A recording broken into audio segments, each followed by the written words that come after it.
go. You really think you have a chance against us, Mr. Cowboy? Hey, motherfucker. What do you like to do? Oh, I don't know. Play chess. Screw. Well, let's play chess. They give off to Jonathan Taylor. Jump cutting his way. Close to the goal line. He's in there. Touchdown. I-N-D-Y. Jonathan Taylor. Wheeler finds Quan from the logo. Here's Halliburton into the front court. Mishandled it, but gets a shot. Hits it. Hits it. John, I have never been better to be on the air with you here in Indianapolis, a place where so many of my dreams have come true. The Ride with JMV on 93.5 and 107.5. The Fan.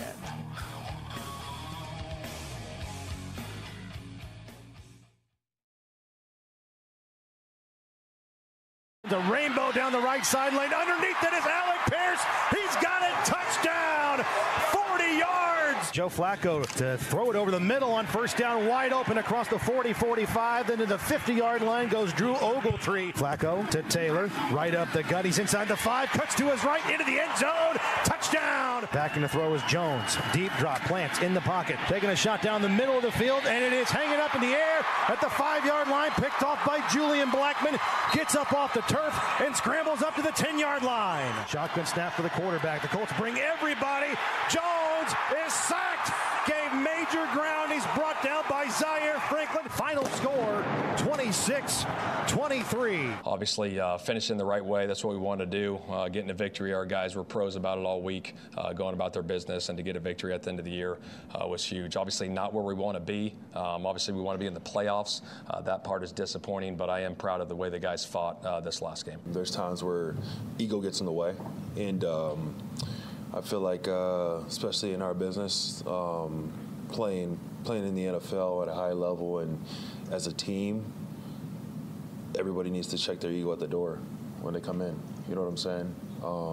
We all have them. You know what I'm saying? Especially as men in that locker room, we all have egos. But the great teams, those guys, they sacrifice that ego and check it at the door. It's been an honor. I mean, Jim being that family just means so much to me. They've been there for us through so much. You won't find an owner who's more passionate about his players, you know what I mean? And I just can't be more thankful to be drafted here, 9 years ago, 2 hours from home, through all the ups and downs. I mean, there's not another place that I'd love to rather be. Indy will always be home, and I love this horseshoe, man. It's been an honor to represent it the right way. That's Ryan Kelly right there, who may have played his final game in a Colts uniform yesterday. That was DeForest Buckner talking about the massive egos, which, with a team like that and what we have witnessed over the past handful of years, I think brings into question why you have individual egos, and that is such a high level of concern in there. I think that would fall on the quality control of the organization, which just got a thumbs up to return, basically, once again. We'll get into that. DeForest Buckner, Shane Steichen talking about the season recap, and Matt Taylor, voice of the Colts. Yesterday's win over Jacksonville, and here we go again. Here we are again. The problem is what they see, and in particular what Jim Irsay sees in this team and this organization, is not the reality. You were 100% justified as a fan to feel the way that you do. Advertisers, you should feel that way too. I know a lot of you sink a lot of cash into that effort. And especially over the past 4 years, you have received zero return on your investment. Fans, zero return on your investment. It has been 8 years for a general manager. It has been just 2 years for a head coach, just 2 years for a quarterback. And in all likelihood, the lone fall guy is going to be Gus Bradley. And this is what ridiculous decision-making is all about. I will say this. I have a change in opinion and a change in thought as I had going back 2 years ago. I've always referenced 2022 with the Colts as a clown show, as a mismanaged clown show from top to bottom. I will no longer do that. You want to know why? Because that's when things still mattered. That's when it mattered. Now, it didn't matter enough to do what even needed to be done back then. But during the season, it mattered. Your feelings, your thoughts, your time and effort and money spent back then mattered. Now, the decisions were awful. The decisions were all over the map. There were snap judgments. And at the time, and then after. Until now, I referenced it consistently as a clown show. It wasn't. That type of reaction, that response during the season in 2022 is what is necessary right now. I'm telling you, if you continue to delay the inevitable, you are going to lose everybody. And it may not show up in the ticket, may not show up because so much goes on at Lucas Oil Stadium, although I would suggest that money on a certain level is a factor, maybe not total factor. I think energy and money, ownership-wise, are factors in all of this. This team needs the likes of a Bill Polian. And I'll take this back. This team, this organization needs somebody to be able to monitor absolutely everything. So Jim can just sit back and hopefully reap the benefits of others making decisions, both on and off the field. Be in the spotlight if you want. If not, that's okay. Understandable. But be able to enjoy it without the upheaval, without the revolt. I thought last week that was too strong of a word. Alas, we find ourselves in a similar situation. Last 4 years especially, but even longer than that, it's been certainly hit and miss. Last 4 years until you're looking back, you're in the postseason. And last 6 years since you won a game, and the last 10 years since you won a division. This is what winning organizations, this is not what they do. This is not the blueprint. This is what the Lions and the Bengals did 15 and 20 years ago. This is what they did for a number of decades. That's who they were. And the Bengals aren't the greatest of examples right now, but I would take the Bengals all day long, and I know you're going to factor in the quarterback play, and we'll get into the quarterback play coming up in just a minute because there is no doubt that that matters. But what also matters is the ever-changing landscape of the NFL, to me, requires now more than ever to you understand exactly what's going right or what isn't going right, identify that, and then move on from the issue. Everybody hates Robert Kraft around here. Robert Kraft identified it with Gerard Mayo after 1 year, whether or not they've hard-targeted Mike Vrabel. After 1 year, you go, hey, you know what? This is not going to work. I know it's a 4-win team, and I know the Colts won 8, but look at those 8 wins. I mean, hell, one was against the team where after 1 year, they just fired their coach. The Jets, the Bears, backup quarterback with the Steelers, then the Texans. The Titans. The Jaguars on the final regular season weekend of 2024. These are fraudulent. These are fake stats. These aren't real. These will point you in the direction at 8 and 9. At 8 and 9, you're a game under 500, or as Shane Steichen mentioned, you're close. They are not. Other players may identify it.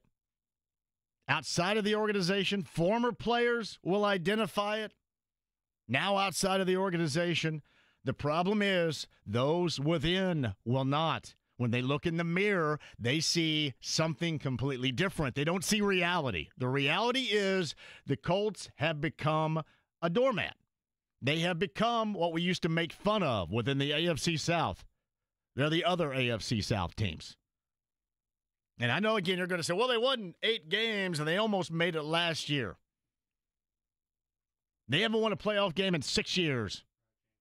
Haven't won a division in 10 years. Haven't been to the postseason in 4 years. They are wasting away valued members of this team and their time in the NFL, which is fleeting anyway. I completely understand when you go out and get a quarterback. You draft a quarterback number 4 overall the year before last, and, hey, it's going to take time. You've had, and he's been injured, 2 years to understand. So far, this guy can't stay out of the way of injury, has been ineffective in throwing the football, and this has a massive effect on everything. To me, here's the lone thing you got going for you next year. You have to, much like this organization is doing right now, cross your fingers and hope. Cross your fingers and hope that all of a sudden this young quarterback is going to be exactly the opposite of what I believe. Nothing against him. I don't have an axe to grind against Anthony at all. He seems like a really good kid. But what matters when you get to that level, can the really good kid play high-level football at that position? And the best thing that he does is run around, and when he gets run around, he gets hit, then he misses games. Hey, you are a great basketball player. How are you on those layups? You missing those layups? Yeah, I know you get up there and do a little 360 windmill. But to be a quarterback in the NFL, you have to exhibit traits that we simply put, we haven't seen. We haven't been close to seeing. In that release yesterday, Jim Irsay in the two-pager had mentioned something about an immediate response, or I think what used to be said, just kind of wanting a pound of flesh, for example, right? I think is the term that's been used in the past. Colts fans want to see their pound of flesh. That's not his words. Those are mine in comparison to something that was described as, a knee-jerk and immediate reaction, like in 2022, like what he had bringing in Jeff Saturday. I'll be honest with you right now. I'd take that in a millisecond. Right now. Because you identified there's an issue, and you tried. Now, it didn't work. It was a huge swing and a miss, but you identified the issue, and you at that moment, for the sake of yourself, for the sake of the organization, for the sake of the fan base, you identified it, and you tried to find yourself a solution. You have decided when you look in that mirror, you don't like what you see. Yeah, you don't like what's going on in the locker room. I mentioned last week, you go back to Jeff Saturday was brought in to kind of eyeball what's going on in the locker room and to report back. So this season, evidently, you had similar things going on in the locker room. The one thing that doesn't go on in the locker room is being able to celebrate after wins or going to the postseason. It's a level of disappointment that I'm sorry to say needs to be dealt with. You prolong the agony for everybody when you don't. And even if it's not about the quarterback who didn't play yesterday, or not about the second-year head coach who's received the vote of confidence. And Chris Ballard may be able at some point with Kansas City and with the Bears in his past to absolutely scout his ass off, but he is not good at running, at GMing a team that goes to the postseason and has success, or hell, for that matter, puts himself in position to go to the postseason and have success. This entire sticking to the process has failed. And I know that you want to tie everybody together. You tied everybody together in the past, and then you untied everybody together. To me, you identify the problem, and you try to find a solution as quickly as possible. I know the players don't have enough time. I mean, hell, you don't have enough time. We don't have enough time. And simply put, you're sick and tired of continuously being in this situation. You're sick and tired on a Monday after the end of the regular season, no matter what level of disappointment. You're right back where you started. Time, money, effort, careers, all being wasted because you can't identify the problem. So my apologies going back to 2022. I'm never going to reference that as the clown show again. That's brilliant. You identify it, and then you find a solution for it. And if it doesn't work, be damned. But doing the same thing over and over and trying to express to the fan base that you're doing what's right, you're doing what you believe in, you're doing what's best for them and the organization, what you're really doing is prolonging the agony, and you're making it easy. You're just being easy. The Giants are making it easy. Yeah, that big win over the Colts 2 weeks ago, that should stand out. You better bring everybody back. You identify it, and you move on from it. I know nobody wants to hear New England as being this, incredible, defined, decision-making group. Nobody wants to hear, hey, they did the right thing. You identify that after 1 year. You don't have enough time in football. You don't have enough time in the NFL. Time has never really gone as quickly as it does right now, even if time is relatively the same clockwise it has always been. We just live in a much more fast-paced world. But it seems like every year with a lot of these players we're talking about in the NFL, their time served shrinks. You cannot afford to waste valuable moments in careers of the players that you pay and you believe in. And the Colts far too many times have done that. 8+ years, now going into 9 years for a general manager, normally means you have multi-Super Bowl appearances, multi-division titles, multi-winning seasons, incredible levels of winning accolades. Reasons why people still believe in you. Because 8-9 years is a long time. Anybody have any reasons other than energy, money? What's the belief here? What are we believing in? That's one thing to me that was missing yesterday. What is the belief here? You still have belief in what? What is working? The foundational pieces on both sides?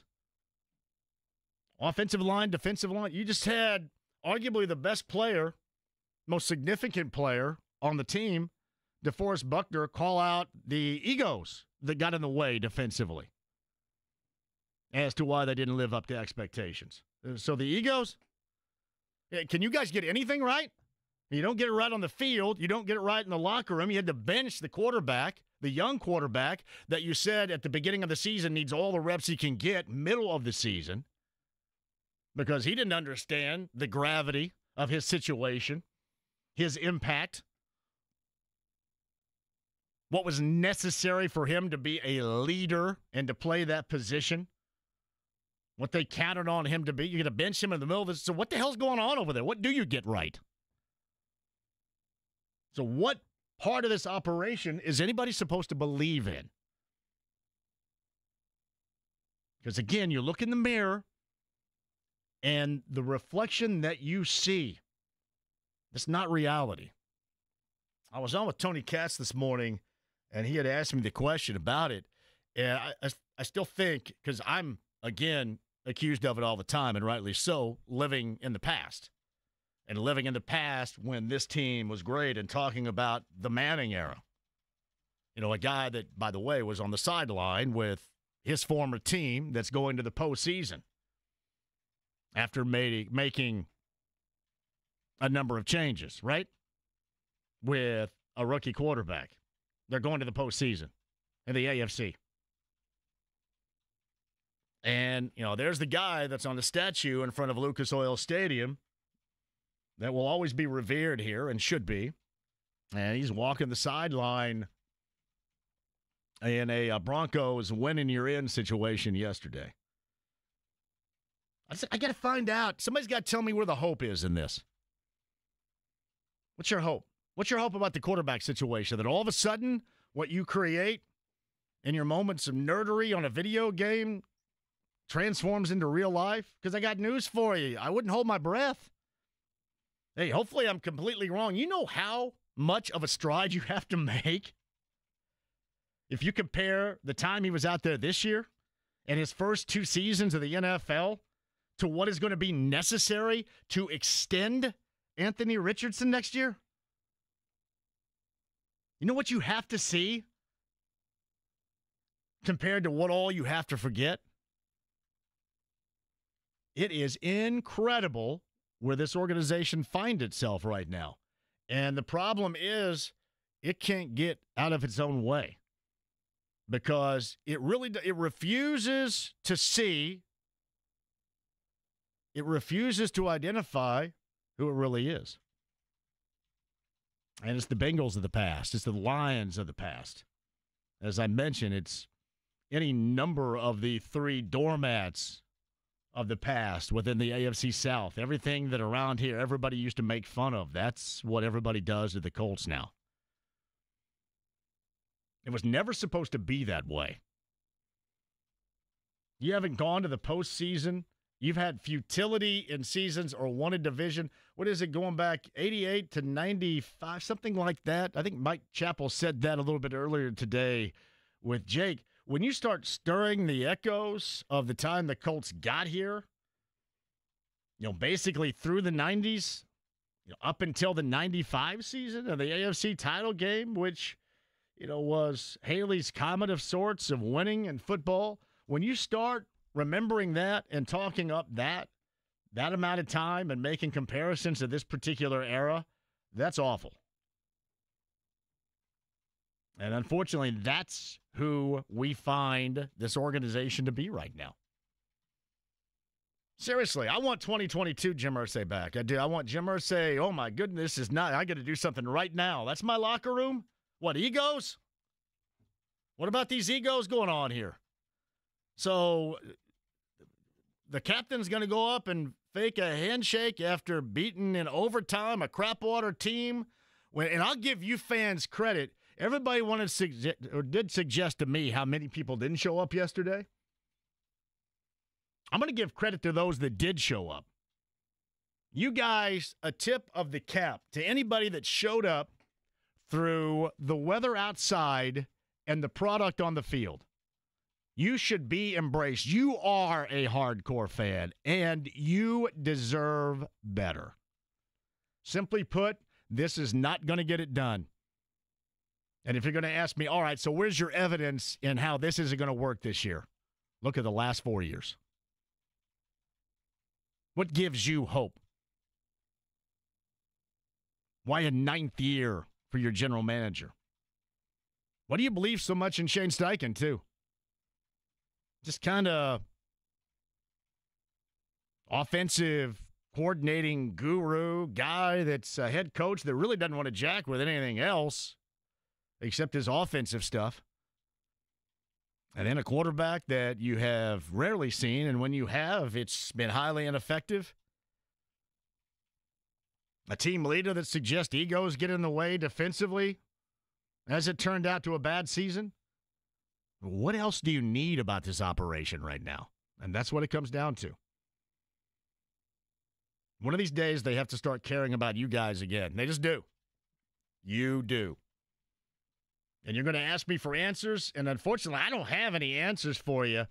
I just know the answers are not those that are coming back. The answers all of a sudden are not going to become clear coming up this year. And if they do, we'll have to own it, and you know that whole story. But it's not like I've had to own anything yet. All right, we're going to leave it up to you and see what you think. Seriously, 2022, I called that a clown show. I'd embrace that right now. And I'm not all for firing everybody every minute, but I am all for understanding what you're dealing with, and when it's not working, get up off of it. I just don't get how there's a vote of confidence in something, and especially with the general manager that hasn't worked for 8 seasons. Well, what about 4 years ago? 8 seasons. Look where you are right now in season 8. There's been no rapid increase in wins and a climb and then a rapid deceleration and a fall to the basement. This is basically who they've been the entirety of the time. What gives you hope? Or were those just a bunch of mixed up words on 2 sheets of paper? Because, again, you guys deserve more than that. And the sooner this organization can identify who they actually are as opposed to who they once were, it would be better for you, really be better for everybody, because I'm sick and tired of doing this every Monday at the end of the season anyway. Seriously. I could lose this dialogue and not miss it for a second because there's zero fun about it. Your thoughts on the other side? I got more for you coming up as well. Yeah, we'll talk about money, the finances. I do think the debt player, I don't think that they wanted to pay out the end of the contract for a head coach and a general manager. I do understand how they want everybody together and you make a clean sweep. I just think when you identify an issue, that is the moment to do something about it and not wait on it until it overwhelms you. And clearly this organization for a number of years has been overwhelmed. I will give some love to both IU and Purdue and the Pacers on the road later on tonight in Brooklyn. Those are good aspects we'll talk about, but another incredibly disappointing season for the Colts, and I've got more for you, and we will cover it from top to bottom, organizationally through ownership all the way down to the football operations.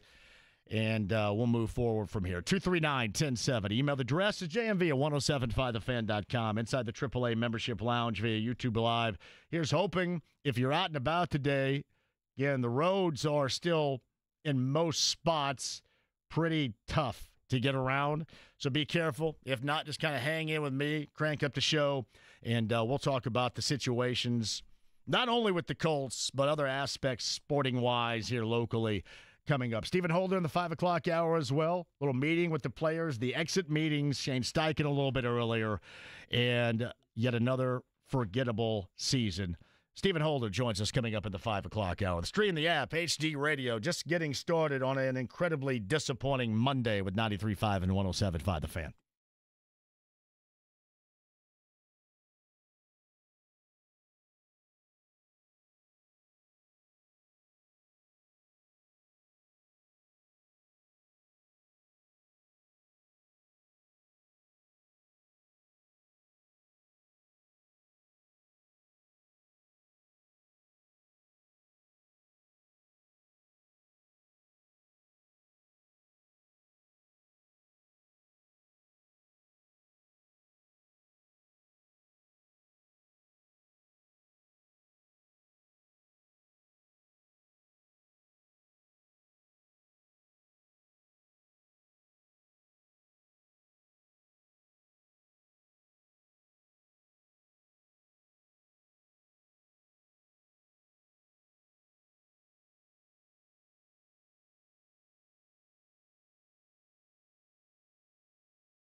And I feel like, especially in our business, playing in the NFL at a high level and as a team, everybody needs to check their ego at the door when they come in. You know what I'm saying? We all have them. You know what I'm saying? Especially as men in that locker room, we all have egos. But the great teams, those guys, they sacrifice that ego and check it at the door. So DeForest Buckner earlier today, I'd also suggest that for these massive, out-of-control individual egos that often got in the way, according to DeForest Buckner this season with the Colts, you can check this at the door or just go ahead and check the standings. Check your games. Check your history. Yeah, that may diffuse the ego a little bit right there, huh? I know you have to have an ego to get where you are, but maybe read your box score. I don't know. Watch the wild card games next weekend. How's that doing your ego? Look at the past 4 years. How's that ego going? Egos. I'm telling you, McAfee was 100% right about the locker room, even though some don't want to recognize it. He just was. And what McAfee told you in the past couple of weeks about the locker room is exactly why in 2022 Jim Irsay hired friend Jeff Saturday to identify similar issues in that locker room. The only difference is you had the owner in Jim Irsay that was incredibly proactive.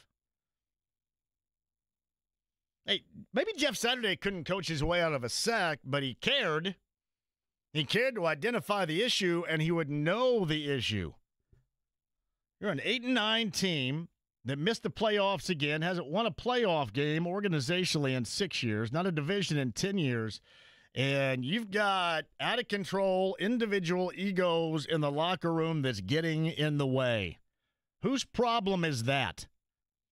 Anybody keeping track of that?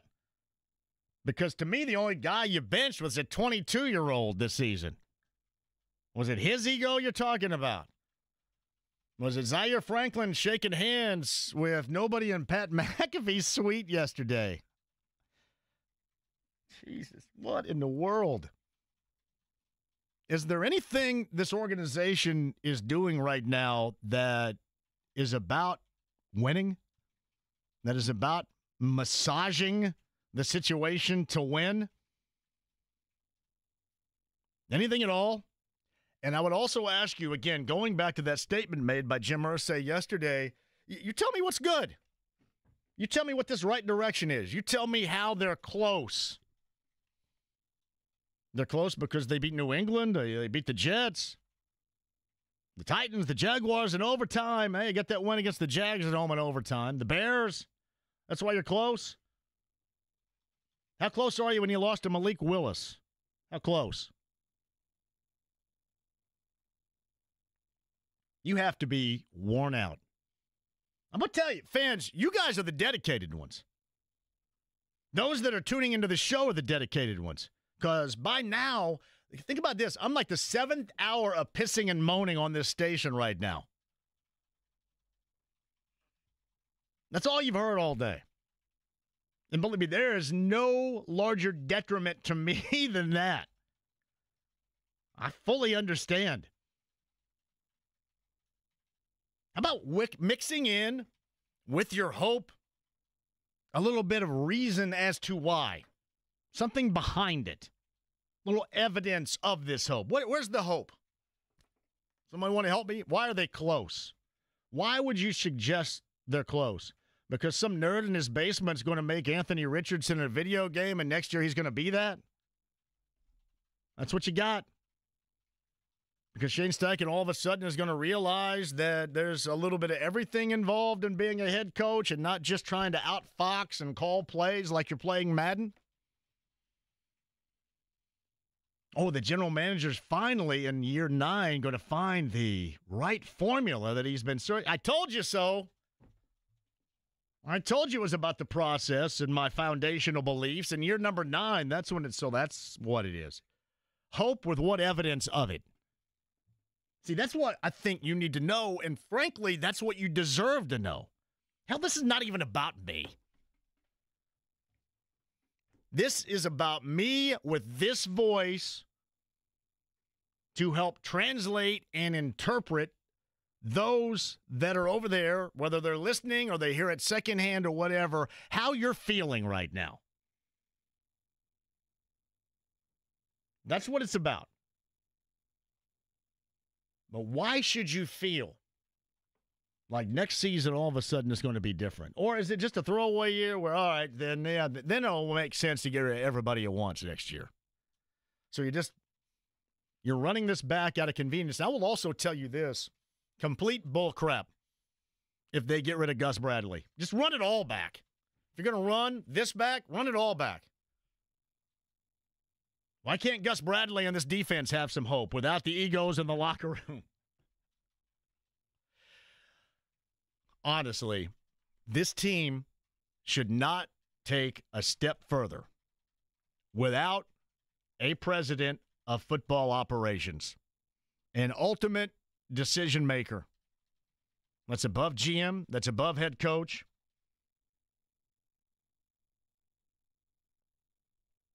A president of football operations, and they can turn back the clock and he can have his own show on Monday night at 6 o'clock. On the Colts radio network, on this station, whatever. A director of football operations all the way around that has, and listen, I wish I had a name for you. I don't, and I know I keep referencing Bill Poley, and there's a reason why he's in the Hall of Fame, because he's great. And believe me, he did rub people the wrong way, but he got it done. And you're going to say, well, he got it done with Peyton Manning. Well, sure. But it's also a part of the process.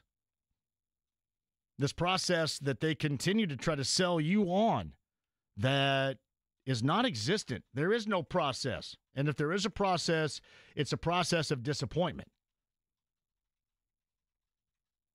It's funny. I was watching The Wolf of Wall Street the other day, and they have a couple of different times in the film, hey, sell me this pen. You sell me on the reason why what was said in that statement by Jim Irsay yesterday holds any value of hope in all of a sudden things turning around next year while bringing everybody back. Sell me that pen. All right, 239-1070 is the number. Email address, JMV at, what is it, 1075thefan.com. Sometimes I forget. Yeah, it's no fun. Going into a wild card weekend, can you imagine talking about a postseason game? It's just the same old thing over and over. The quicker you identify, the better off you are. But in that particular case, it has been a struggle around here. All right, Chris, line 2, is going to start us off today at 239-1070. Go ahead, Chris. Hey, JMV, a first-time caller, long-time listener. I just want to say that yesterday, Jim Irsay and the Colts lost my business after 41 years. I turned in my tickets this morning. I'm sick of it. There's no rhyme or reason of it. I'm reminded of the early years when Jim Irsay was a general manager. I don't know, you probably may not remember that. No, I do. Yeah, I definitely remember. It was. Yeah. And that's how this is, and it's not going to get any better until he gets out of the way. And I don't know if that's going to happen. So it's going to take a Bill Polling to fix it. And they have to. To me, they have to have somebody that has total control over everything football. And believe me, I wish I knew who that would be. I have no idea who that would be. But that is what is necessary. It can't be a first timer either. It can't be a first-timer, and then it can't be another first-time head coach, because I'm tired of first-time head coaches calling their own plays and missing stuff on the sidelines while they're trying to devise up a play. It's just insane. You're doing the same thing over and over again, expect different results. And thank you for the call, Chris. I appreciate that. And Chris said that he turned in his tickets and is done after 41 years. At a point, you do get tired of it. It's not easy for you guys doing what you do as the fans. I'll give you full credit. People wanted to make light of the people that weren't there or the empty seats. Yes, but I'll give you a round of applause if you got your ass up and went down there. And believe me, I tried to help the cause. I tried to give away as many bullseye passes as possible on this show. And I want you to have some sort of redeeming quality out of this entire day, out of any Sunday for that matter, because simply put, the home football team, they just don't give you that. Can't count on that. Think about the hiring cycle of Chris Ballard. Who else has been in that? And the success they've had, with being the Bills. And the success they've had in Kansas City. And I know what you're going to say. Well, it comes down to identifying the quarterback. And I will say this, that's exactly the hope that they're selling you. This future, and as in particular next year, all hinges on Anthony Richardson becoming something that he hasn't even come close to touching yet. Think about that. Seriously, that's what changes everything right there. And you think I'm joking about Gus Bradley? I mean, why not? Why not? If everybody else is back. Egos in the locker room. I cannot believe that this group that we saw, for example, against the Giants, how would you have any remaining ego? What is the reason behind that? I know everybody blames Gus Bradley. And listen, he's going to take the fall because it's easy. His contract's up. You don't have to pay anything. He just walks away and you bring somebody else in and you say, hey, look, fans, look what we're doing. But that's easy. The difficult decisions are the ones that will end up defining the team, or the difficult decisions that aren't made will end up defining the team. And that's going to be a great regret. Adam's on line 4 before the break. Adam, hello. How are you? Hey, John. How we doing? Great, buddy. Hey, sorry it wasn't a very good day yesterday. I mean, hell, I tell you what game excited me was the last night's game. That was thrilling to watch. I mean, watching the Colts nowadays, it's just like watching Pee Wee football. I mean, what happened to the last time that I called in and was like, hey, there's a sports arousal today because the Colts are going to go in there and smack them around on the field. Yeah, well, and I think that's the belief. And I talk about the mirror and the reflection the Colts see, or Jim Irsay sees. I think he sees something that's not reality here. He's right. Believing in something that is it's like the Loch Ness Monster. Or it's like Bigfoot. You're believing in something where there's no evidence of it. It'd be different, I think, if there was like here and there evidence, but there's absolutely no evidence of a reason why anybody would put any stock in belief in a year number 9 being any different than what we have seen for the most part through the first 8 years. Exactly. And, like my girlfriend, she's a Notre Dame fan, so she's into the college ball. I just got into that. I am a full-fledged bleed blue Colts fan my whole life, and she's just now getting involved in the Colts, and she's like, well, hey, let's look at getting season tickets. I got on the other day, and I seen it said the wait list for the Forever Blue. I'm thinking, well, why would you be having a wait list when we haven't produced anything to be on a wait list? Yeah. I don't have any answer. Adam, thank you for the call. Appreciate that. James is telling me I need to bail here. Again, you got to identify things like that. And again, you've had 8 years, for the most part, to come to that conclusion.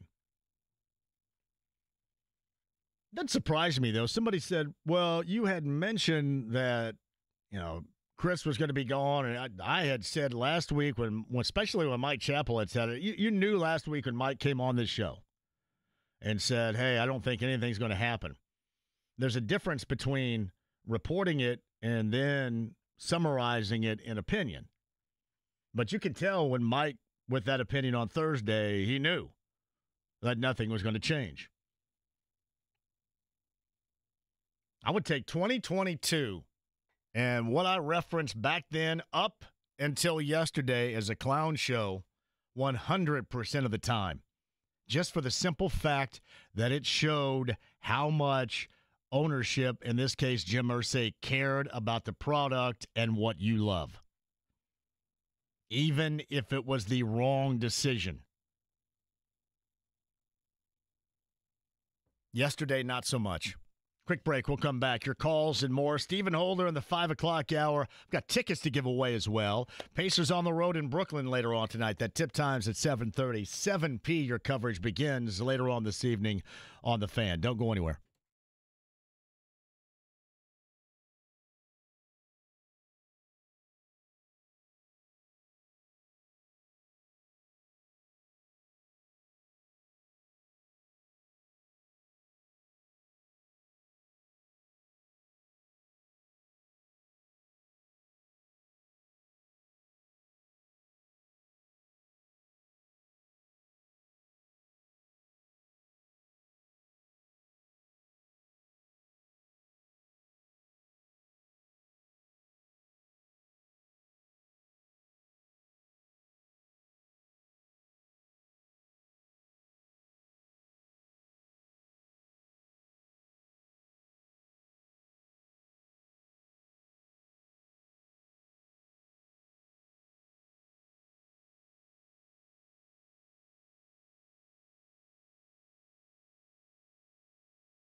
The Ride with JMV. Now you listen here. He's not the Messiah. He's a very naughty boy. Now go away. 93.5 and 107.5. The Fan.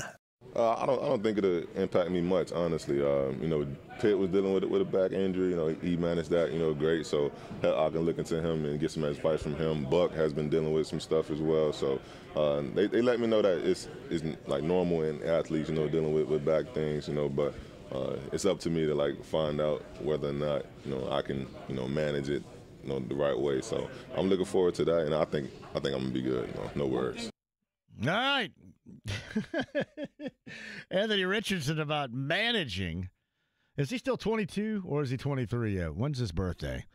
Managing a back situation that he last week referenced as chronic since the 8th grade, as a featured running quarterback, or if you will, as running back 2. James. He turns 23 in May. All right.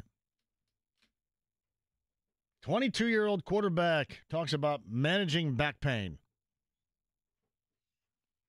Hey, by the way, I do want to give love to Alec Pierce. Had a really nice season. And in terms of the quarterback position, can you imagine if there was a quarterback in here? You have Alec Pierce, and then you have Michael Pittman Jr., who played through, a fracture in his back. Give him credit, too. Josh Downs.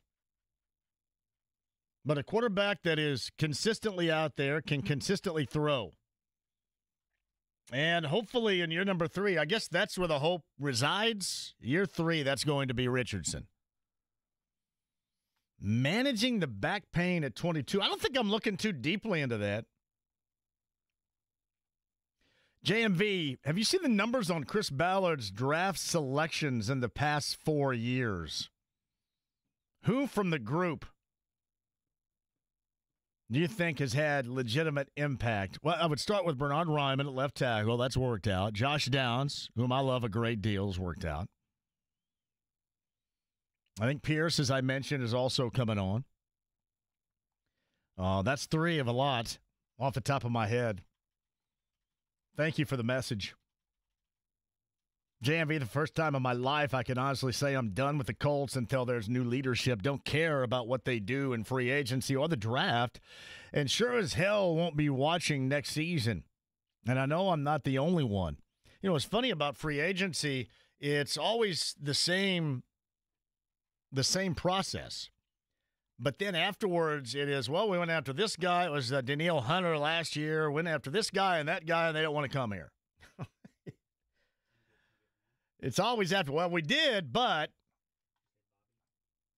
I want you to sell me the hope that statement referenced yesterday. Why changes right now should not be going on? Or apparently we're not even considered. I mean, it took 1 day. Actually, I take that back. Like 2 hours. All right, well, we're done with that. We're moving on. And we're going down the same line as the general manager and coach and quarterback. I will say this, regarding Steichen, I do think Steichen can do some things offensively. As I've mentioned in the past, I do think he gets swamped as the head coach, and that's problematic because all these responsibilities that seemingly he has not been good at are not going to go away anytime soon. And I would reference, again, an overall football operations president is 100% necessary for this organization. An overseer of it all. So guys aren't late. And there aren't consequences. So you don't have to bench your 22-year-old quarterback who needs reps mid-season. So there aren't so many rampant egos running through a locker room that should be egoless considering the outcome of games and this season. You need a little something, don't you? You guys agree with me? And by the way, too, if you're going to run all this back, just go ahead and run it back with Gus Bradley, too. I know that's going to hurt a lot of feelings out there. And I know that the Colts led the league in missed tackles. And I know that's the coordinator's fault. But if you're going to run that, it's run him back too. But again, his contract ends. If somebody else's contract ended, then they would probably be gone as well. Because you're going to take the easy route with this. And that's unfortunate because you, the fans, deserve more than just the easy route. More like 2022, man. Get angry about it. Make a snap judgment. Let us know that you care. Be enthusiastic. Hell, even if it's wrong now, Hour 2, your call, Stephen Holder after 5. You stay right there. 93.5, 107.5, The Fan.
Back together.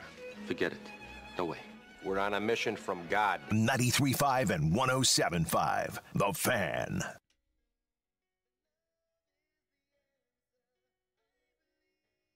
I don't know what they believe. I guess they believe this is fun. I don't know why, with the belief of the Colts in themselves moving forward, staying basically the same. And again, a little scapegoat, deservedly so. The defense has been awful. But still now, it's more magnified as scapegoating Gus Bradley. So he'll walk because he's at the end of his contract, and that's easy to do. But I could not get the I believe out of my head. So Blessed Union of Souls was the reentry right there from Cincinnati, Ohio in the 1990s. I have no idea what you should believe in. Not one. I don't know what the redeeming quality is. Hey, believe me, I know I come across oftentimes, especially in moments like this, as incredibly negative, but give me a little helper here then. What is good? What is good on this ship? Why the reason in year 9 that all of a sudden, well, yeah, year 9. Hey, James, you got that ready? Year 9. No, wrong. No, we'll wait. Hold the phone. We'll wait until it's more justified later. I think the moment now is come and gone. But why? Now, somebody could tell me that, and believe me, I will listen. I mean, anything for some positivity with this team.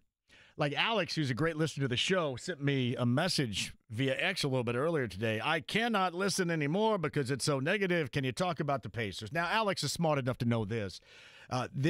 While I love the Pacers playing better, and they play later on tonight, and I'm going to mention it, you've been around long enough and you're smart enough to know what is going to be the topic of discussion, and it should be.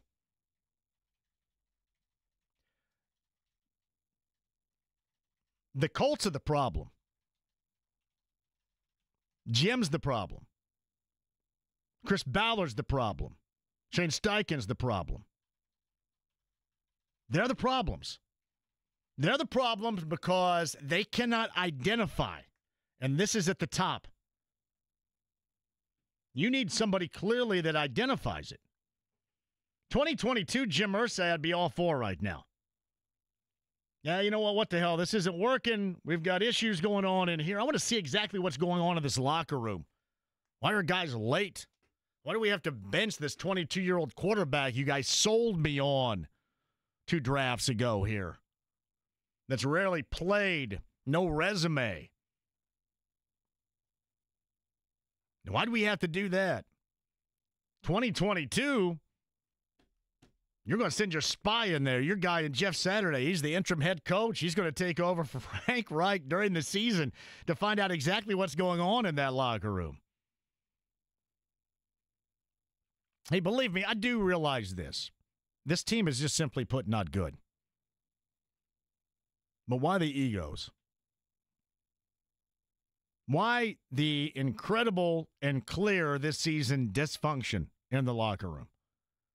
Why would anybody look in the mirror and go, oh, yeah, I should have a really big ego because of this? Has anybody torpedoed their career and the enjoyment and the value from a fan base quite like Zaire Franklin? Now, I would suggest Mike Vanderjagt. Now, there was a reason behind that. A spot on Canadian TV and then wide right in the postseason against the Steelers. Eric Ebron was just kind of a jackass. But has anybody torpedoed their career around here more this season than Zaire Franklin? And I wish I would have felt compelled to just, why does somebody not tell Zaire Franklin? If you saw the video of him fake handshaking Pat McAfee, I really don't care about any of that crap. But here's what you know. Just freaking stop it. You're not going to win that. Just like you're not going to win that with me. I've got a microphone, and you don't. Pat has a microphone and a nationwide audience. You don't. Drop it. You got what you wanted. You're going to the Pro Bowl. You led the league in tackles. Your team stinks. Try to hold on to whatever means you still have in terms of fans here. How has somebody not approached him and said, maybe they have? That's an even further indictment if that's taken. How do you just stop? Everybody is picking out every little thing negative about you right now. You're under the world's largest microscope in the state of Indiana. Not a snowstorm in central Indiana can stop it. Just put a halt to it. Just drop it. How do you put yourself in that situation? You think it's funny? Like, you're really funny. Like, normally I don't care. mean, seriously, the linebacker and the former punter can have a stinking fight, bare knuckle as far as I'm concerned. But if I'm the Colts, I'd say, would you please stop? If you considered stopping your podcast because that was a clear distraction this season, can you go ahead and stop this too? Because this is stupid. And there's no way you can see a clear wedge. And before you say it doesn't matter, by God, it matters. A nationwide voice that more times than not on a national platform on TV will talk about this market and then talk about this market in glowing terms. There's not enough of those folks out there. Normally, everybody's telling us how much we suck. You, me, all of us. We're all in the same gang of Indiana suck more times than not. And how do you not realize that? I know there was some butthurtedness going on. Getting back to it, I cannot. Nobody really cared about Eric Ebron that much, though, which he did torpedo himself. How about hell, he just quit. And then Vanderjagt, but I can't honestly think of anybody else. How has nobody told Zaire Franklin to stop it? Director of football, president of football operations. That is so necessary. At the very least, you can eliminate this level of stupidity, which is clear and boundless in this locker room this year. Hey, 8-9, whatever. How about the stupidity that clearly needed to be dealt with from the 22-year-old quarterback on down? President of football operations. Can we get everybody on the same stinking page? Gutshot writes this, I'm guessing you have talked about this, but how in the hell was AR's 8th grade back issue not vetted during the draft process? Nah, beats the hell out of me. That would be like one of the last things I think you would ever bring up is having anybody able to reference that as I don't even want to call it a quality here, but a chronic quality that you have. That's incredible to me. There's just so much stuff. That's why when I mention, when Jim looks in the mirror, or when the Colts look in the mirror, they see the golden era, and, they're still part of the process and work. They see something completely different than reality. That's the only way you don't deal with this. Because this has been a lot more than just an 8-9 disappointing team. And this is also, for the past especially 4 years, this has been a trait. Disappointment, dysfunction. I would suggest this has been more of a trait than any level of consistent play.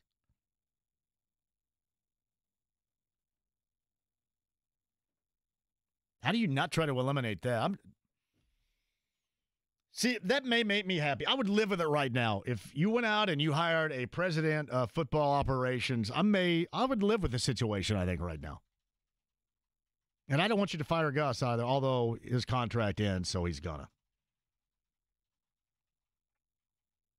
I said this last night with Hagan on 59. If you're not going to make any changes, hey, go all in on how much you believe in this whole process crap. Keep everybody. Don't scapegoat somebody. So you can give everybody their pound of flesh? Yeah, if you believe in it, believe in it.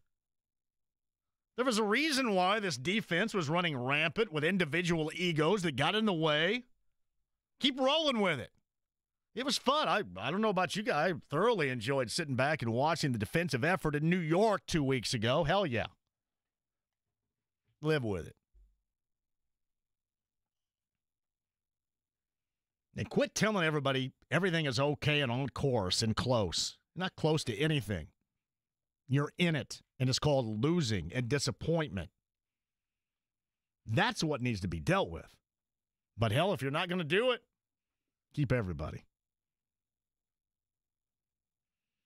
JMV Buckner mentions egos on D. You think he's talking about 44? Yeah, I mean, hell, probably. How somebody not said, just stop this thing with the former punter. Stop it. He's got a microphone. He's got the ultimate hammer. You're never going to get over that. I know you have a microphone in your podcast, but yep, it's not the same. How has somebody not told him to stop? Here's what's funny. When he was brought in, an against all odds dude, very much Gary Brackett-like, and he's a really nice guy. At some point, you just had to recognize well before now it's time to stop. Maybe you reached out, got nothing in return, but man, there are some fights you don't pick, and that right now certainly would be one. I would just be, that worries me, the whole recognition. That's another thing with this team is recognition in situations. How many times, whether we're talking about 22-year-old quarterback or head coach, have things been said where you go, what in the world? Can you read the room here?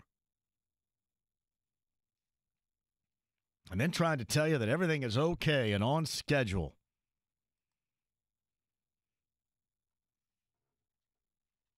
Lack of energy, and I'm telling you, until I hear otherwise, and people are going to say that they're rolling around in money, and I'm sure that they are, and that's great. But you can't tell me that changing and paying for a couple of more years of a GM, 4 more years of a head coach, and then doing it with a different GM and a different head coach, you cannot tell me that doesn't play a role. And then either one of those guys wanted to come in and deal with the quarterback. Not of their selection or liking. Got to do what's best. And you tell me how this has been what's best. This hasn't worked. And they have just simply put been unable to identify it.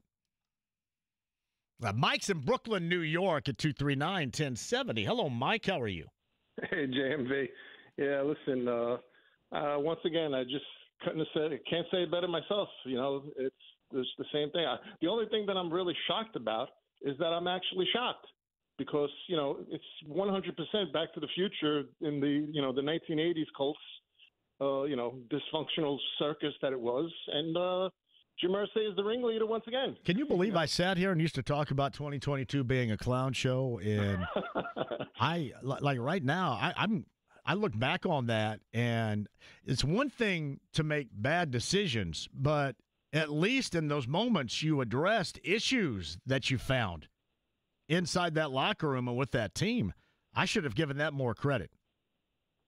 Yeah, I think it's just I call it the Jerry Jones syndrome, but it's actually Jim Irsay was the original.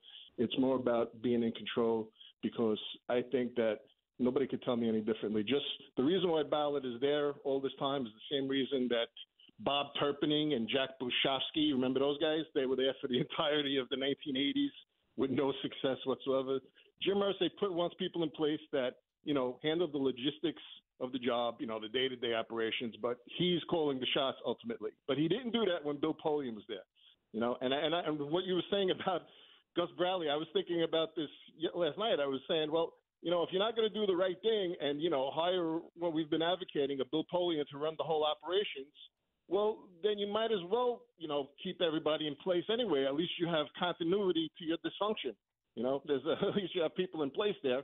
Because if you're not going to do the right thing, what's it going to matter? You're just going to hire, different people, and they're going to just, be under your control, and you're going to be pretty much calling the shots. Yeah, he delegates and he defers on some things, but he takes input from them. But basically, Jim Irsay wants to call the shots. That's what this is really all about. And anybody that thinks any differently, I would never believe. They don't let you in on how, involved he is because he doesn't like to be perceived as a meddling owner, but that's in fact what he is. I want him to lean back and get a president of football operations that presides over everybody. and does that for him so he doesn't have to. And then go back to what you witnessed over the Polian, Dungy, Manning era, and you reap the benefits as an owner with that, because clearly that level of delegation of authority in this case, or just maybe authoritative in particular with one person in mind, is what this team needs, because they don't have individuals that can like the general manager's about, scouting and players. It's not about everything else, or the locker room wouldn't be all FUBAR as it appeared to be. Same with the head coach, right? They are kind of one trick, so-called, even if Chris Ballard has a trick, but one trick guys right now. You need somebody that presides over it all. That is the only way, with that and then the name of anybody that may have that skill set, the only way that I could digest the track that they're taking this year. And I think that is wholly necessary with this team. And I know that I live in the past and visions of Bill Polian and all that, but it is obvious that is what is necessary. Somebody like that, because you don't have that one presiding person. And it's not Jim Irsay, certainly not any longer, and it's not going to be Chris Ballard, and it's not going to be Shane Steichen. They need to concentrate on their roles if they're again going to have them going into this season. You need somebody to cross their arms, sit on the mountaintop, and preside over it all, and it's not Jim.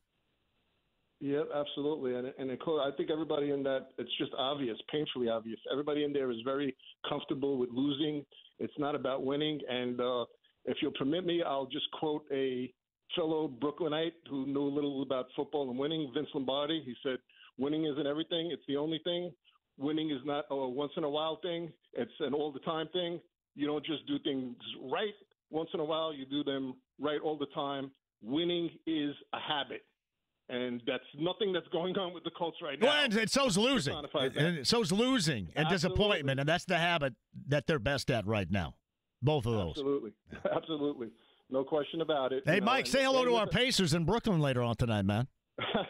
Yeah, I was thinking about going, but, it's snowing out here a little bit, too. Not as bad as I heard it was in Indy. And shout out to everybody who went to that game, because it sounded like there was some echoes in there. It was. I'm going to give, and thank you, Mike, in Brooklyn, for that call right there. I'll give everybody that attended the game yesterday high-level props. And I know that everybody heard about the people that weren't there. I want to give credit to those that were. To watch that, to sit through that, to be a part of that, through the snow and the weather, and not even so much going, but then going home. You guys deserve a lot of credit. You guys deserve a lot of credit to be around, to still be fans, to hang tough. Advertisers deserve a lot of credit. How about a postseason, a return on investment at some point in time? You deserve the credit. It is time for the Colts to identify the issue, and if you're not solely going to do it this year, you got to find somebody that is ready, willing, and able to do it for you. Of course, that's not going to happen. Because you are now, you're what they want to call a doormat. You're everybody in the South that you used to make fun of as a Colts fan in the past. Self-diagnosis is what is necessary right here. Now, give me Joshua on line 3 at 239-1070. James, hello, Joshua. How are you? Good. I'm so disappointed in the Colts, but... Hey, buddy, you call me on Saturday night, don't you, Josh? Yeah. Oh, my man right there. It's good to hear from you. Thank you. You get good requests in. Thanks. You requested Stacy Q, I think, the other night, didn't you, buddy? Jody Watley. Jody Watley the other night. You did. Jody Watley's a big fan of that show, too, Josh. Yeah. Josh, thanks for calling. Not only here, but also on Saturday night, buddy. Josh is a staple on Saturday night, James. Jody Watley. Bobby's on line 4. Hello, Bobby. How are you? How you doing? Bobby, I'm here. Okay, man. I'm another fellow Brooklynite. So are you really? Weird. Bobby, are you in Brooklyn right now, brother? I'm in North Carolina right now. North Carolina, Bobby. listening online to the stream, the app, or some crap like that. Bobby, go ahead. Okay. I called for the first time last week on the afternoon show. Yeah. And really basically to voice my displeasure about the Giant game and, so on and so forth. I don't think things are as bad as everyone is making it out right now. Just let me say my piece. Okay. I go back to the 60s when we had an older by the name of Carol Rosenblum. We lost to the Jets in the Super Bowl, and he proceeded to fire Don Shula, who had a pretty good career afterwards. Then I'll take you back to like the late 70s where the old man bought the team. He actually bought him from Carol Rosenblum. And he hired Dick Szymanski, who was a center for the team, who knew absolutely nothing about football, procurement, let's say, except that he was a good ass kisser. And, he hired Frank Kush as the coach, who was the absolute worst possible choice. He was a taskmaster, if I remember correctly. Yes. Right, and he proceeded to get a cup of Coke poured over his head in one training camp. He did, yeah, that's true. Holden Smith, I think his name was, or whatever. But whatever. Okay, so if you think this is a crap show, we could go on and on. Okay, the best thing he did obviously was hire Bill Polian. Okay, now let's stay on that track. I know no names have been mentioned. I'm going to come up with one. Okay. You tell me what you think. Yes. He actually worked for the Colts. He's currently employed, but I think if he gets this kind of promotion, something could be worked out, and that's Tom Telesco. You can laugh if you want, but he's familiar with the team. He's certainly familiar with Mr. Polian. Okay, I mean, you're not going to hire Chris. Been there, done that. But Telesco never should have been let go, in my opinion. I think he's very formidable. Did a very nice job with the Chargers. You can't really go by what's happening with the Raiders, except that he picked a pretty good tight end this year. And that's the guy that we should have traded up for. But, of course, excuse after excuse. So we took the best defensive player. Okay, great. Let's hope he works out. That's for that. As far as Anthony Richardson goes, I mean that's general manager to general manager. I think. I will tell you this though. I've always liked Tom Telesco. Don't get me wrong. Okay. He's been on the show before, and I like him a great deal. Let's think about it. Unless somebody can come up with a better one, let's think. Chris Ballard has to go. He is the core of the failure of this team. He's had 8 years. He had a very good first draft. Okay, going back to whatever the year number one. He came up with 3 pretty good players. 2 of them are now basically gone. Quentin Nelson is left. Okay, great. And every draft has been an ensuing disaster. Andrew Luck left. That was crippling. But you know what? Teams draft quarterbacks, identify quarterbacks that could play. You don't have to be the best in the game. You don't have to be Patrick Mahomes. You identify quarterbacks that could play and get your team in position to win games and not force games. As far as AR goes, he never should have been handed the keys to the car from day one. He was not ready. I mean, that was pretty evident. I don't care what he looked like in shorts at the what do you call it? I mean, combine.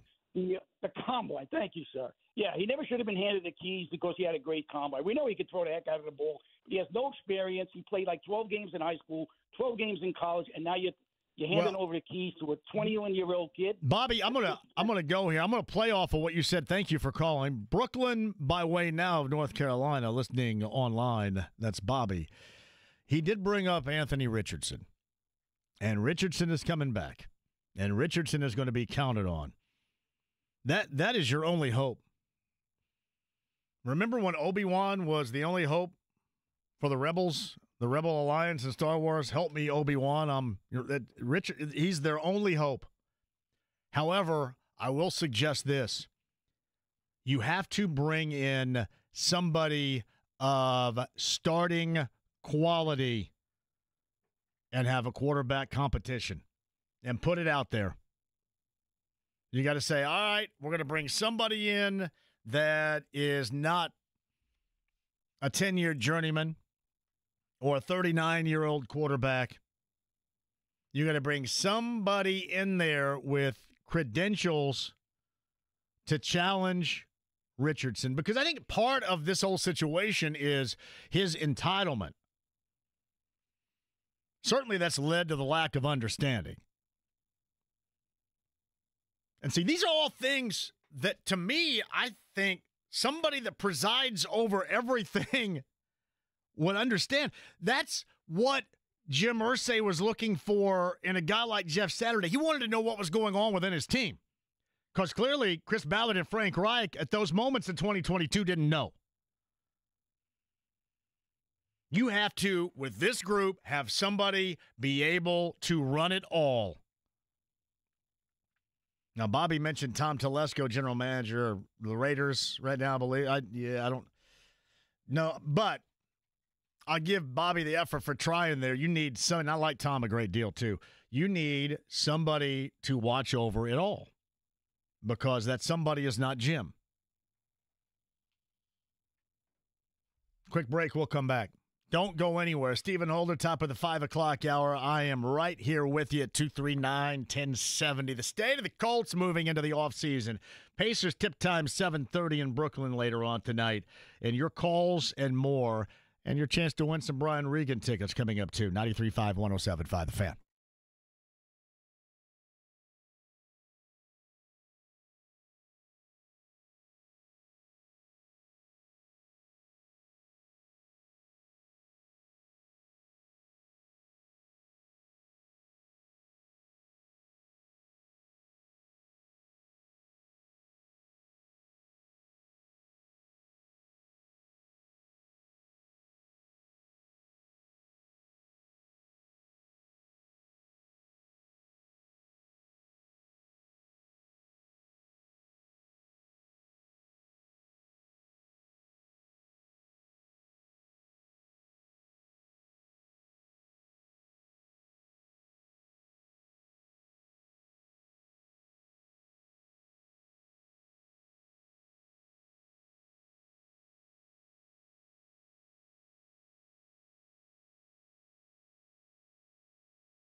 Robo, any special message for all the kids watching at home?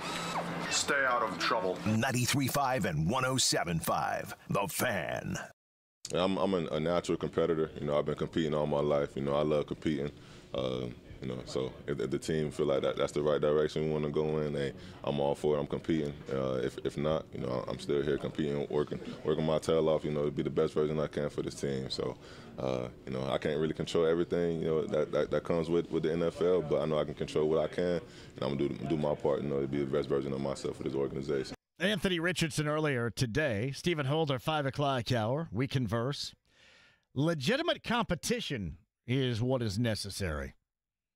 Competition coming in, a legitimate, competitive quarterback is what is necessary. JMV, with the rerun again, why would we think anything is going to be any different? And there's no reason to. You have zero reason to believe that anything at all is going to be different. You have more reason to think, you know what, they're just jacking around because the owner doesn't care and doesn't want to mess with it. I think you're justified to believe that because the owner doesn't want to mess with it, they're not going to make any changes with the general manager going into year number 9 of the process that he put forth. You know, all the foundational, the column pieces that he wants to work, not working. How many times will this make it? 9 times. 9 times. 9 times. 9 times. Year number 9. For Chris Ballard. And something that clearly, this is not just me having a half-assed opinion here, clearly has not worked.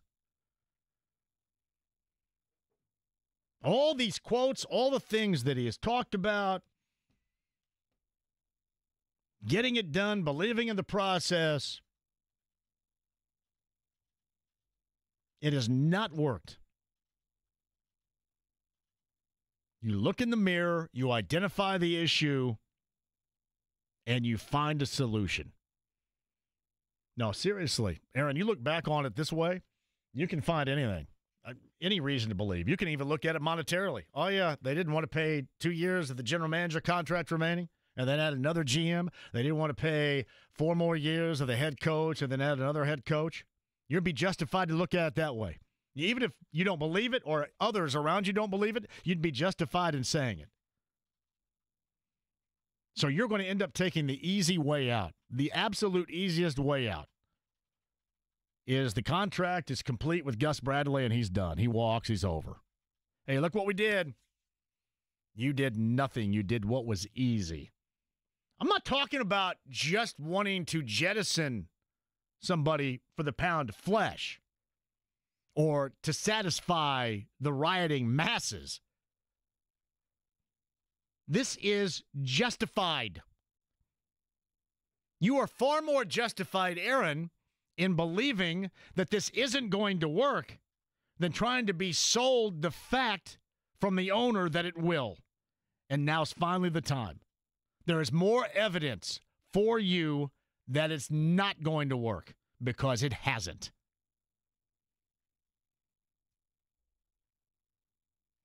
It's incredible. From Brian, a gentleman named Peyton Manning would be a great president of football operations for the Colts. Give him some ownership in the team and let him take over. You're going to get me sports aroused, but I'm assuming he probably doesn't want to come anywhere near this operation right now.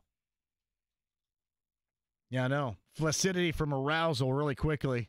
You got me aroused in that first, sports aroused in that first statement, and then I think about the reality of it. Why in the world would you want to do that? I'm going to do what? With who?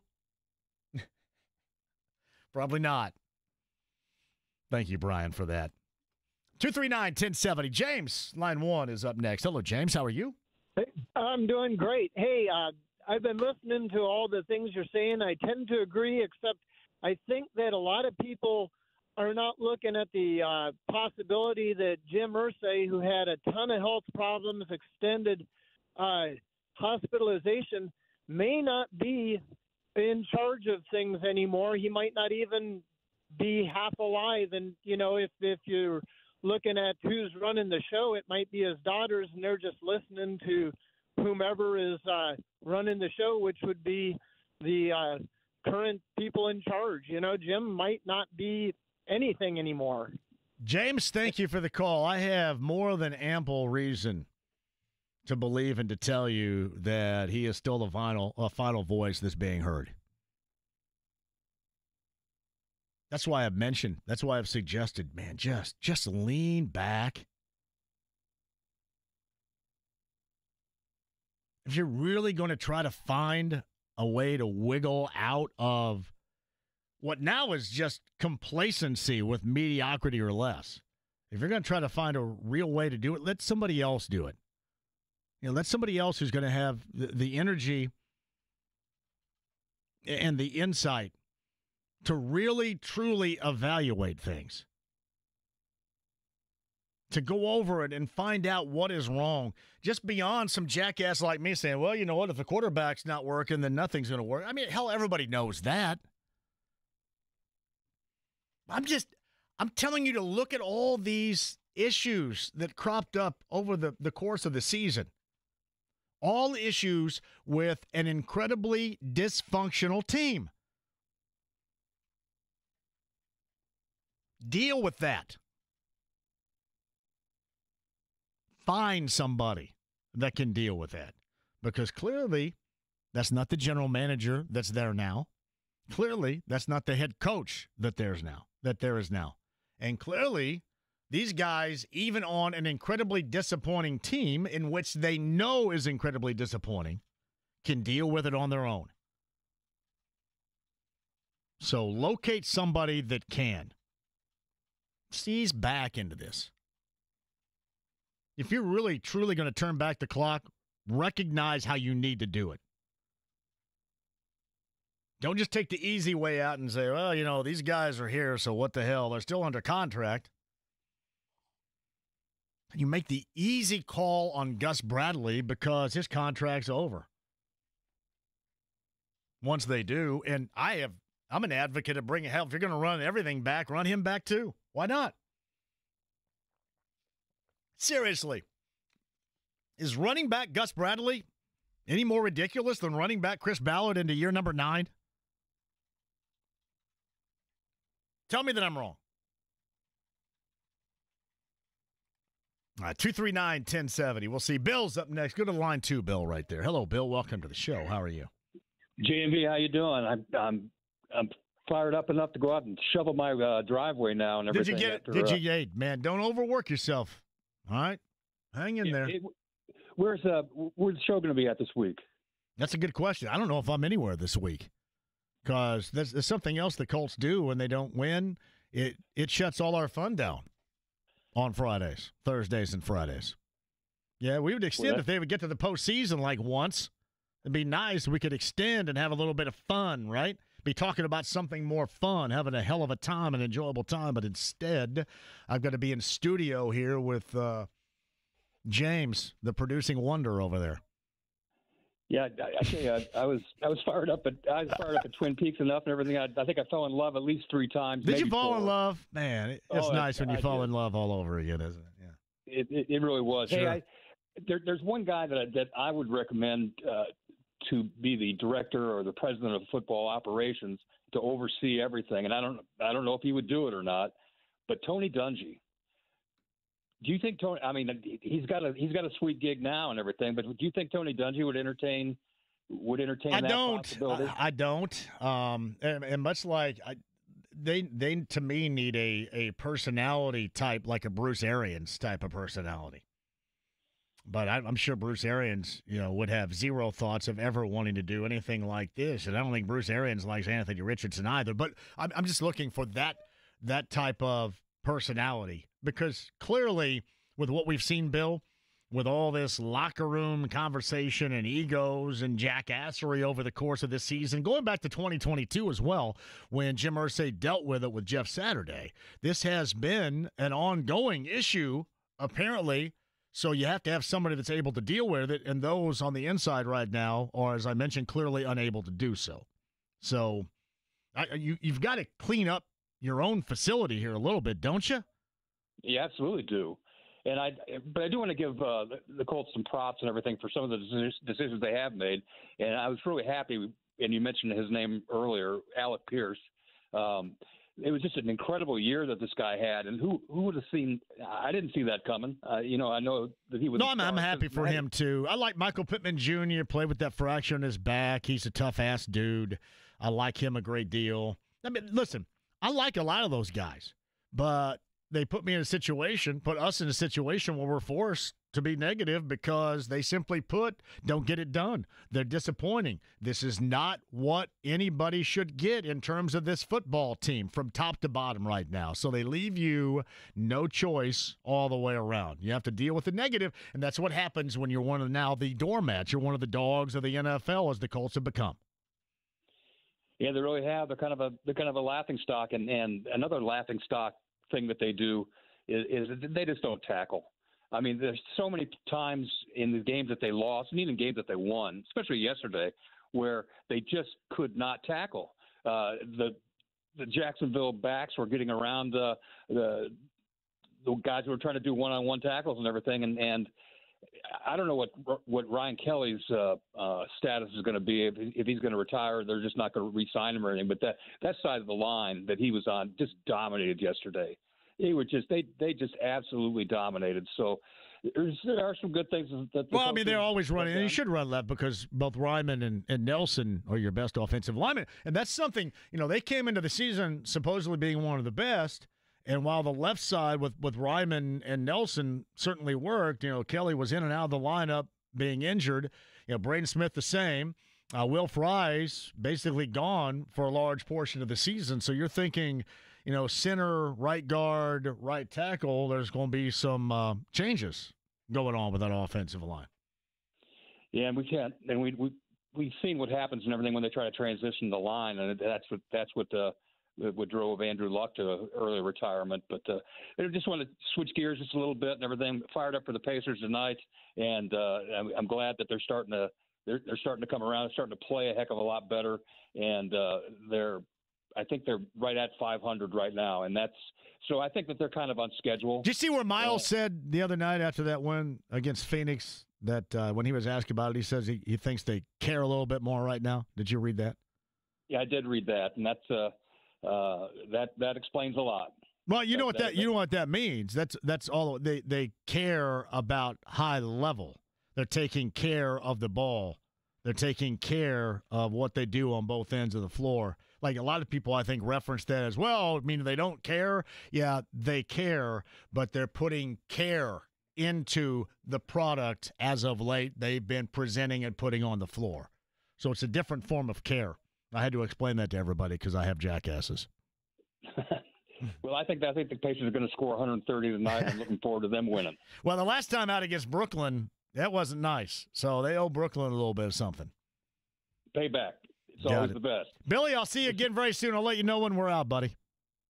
Will do. See you then. You got it. I saw Shane Steichen say this earlier today. I believe there's a healthy culture within the locker room and organization. Quote, I do. Culture to me is about winning. We got the right guys because we got good character guys in there. I'm a firm believer in accountability. That doesn't sound like really anything that through the long haul this season went on with that team. See, you don't identify. Everything is okay. It's like Kevin Bacon's role in Animal House. Remember? Remain calm, all is well. And then he gets run over by a rabid, chaotic, scared crowd. Remember the parade scene? Remain calm, all is well. You don't address the problem. Clearly, he's not the guy to address those type of issues. Chris Ballard's not the type of guy to address issues because according to DeForest Buckner, that had a profound impact ego-wise this season. If the coach can't identify it, can't see it, if the general manager can't identify it, can't see it, you have to have somebody, if you're going to run this program back, that's able to see it, that's able to deal with it. Find yourself a president of football operations, for goodness sake. Especially if you're going to run this bad boy back again. If you don't have that and the general manager, if that's not a combination deal, which clearly they don't have, or if the head coach isn't a Mike Vrabel type that's going to stay on top of that, you have to have somebody. Got to find it.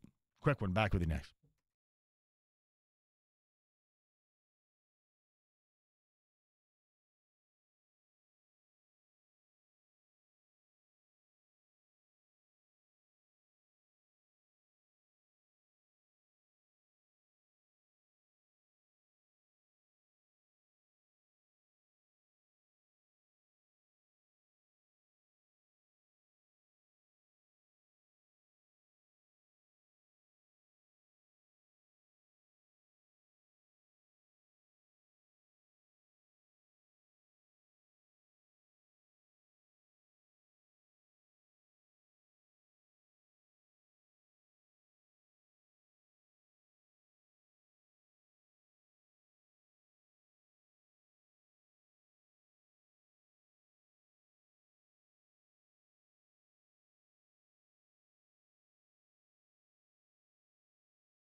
The cream, yeah.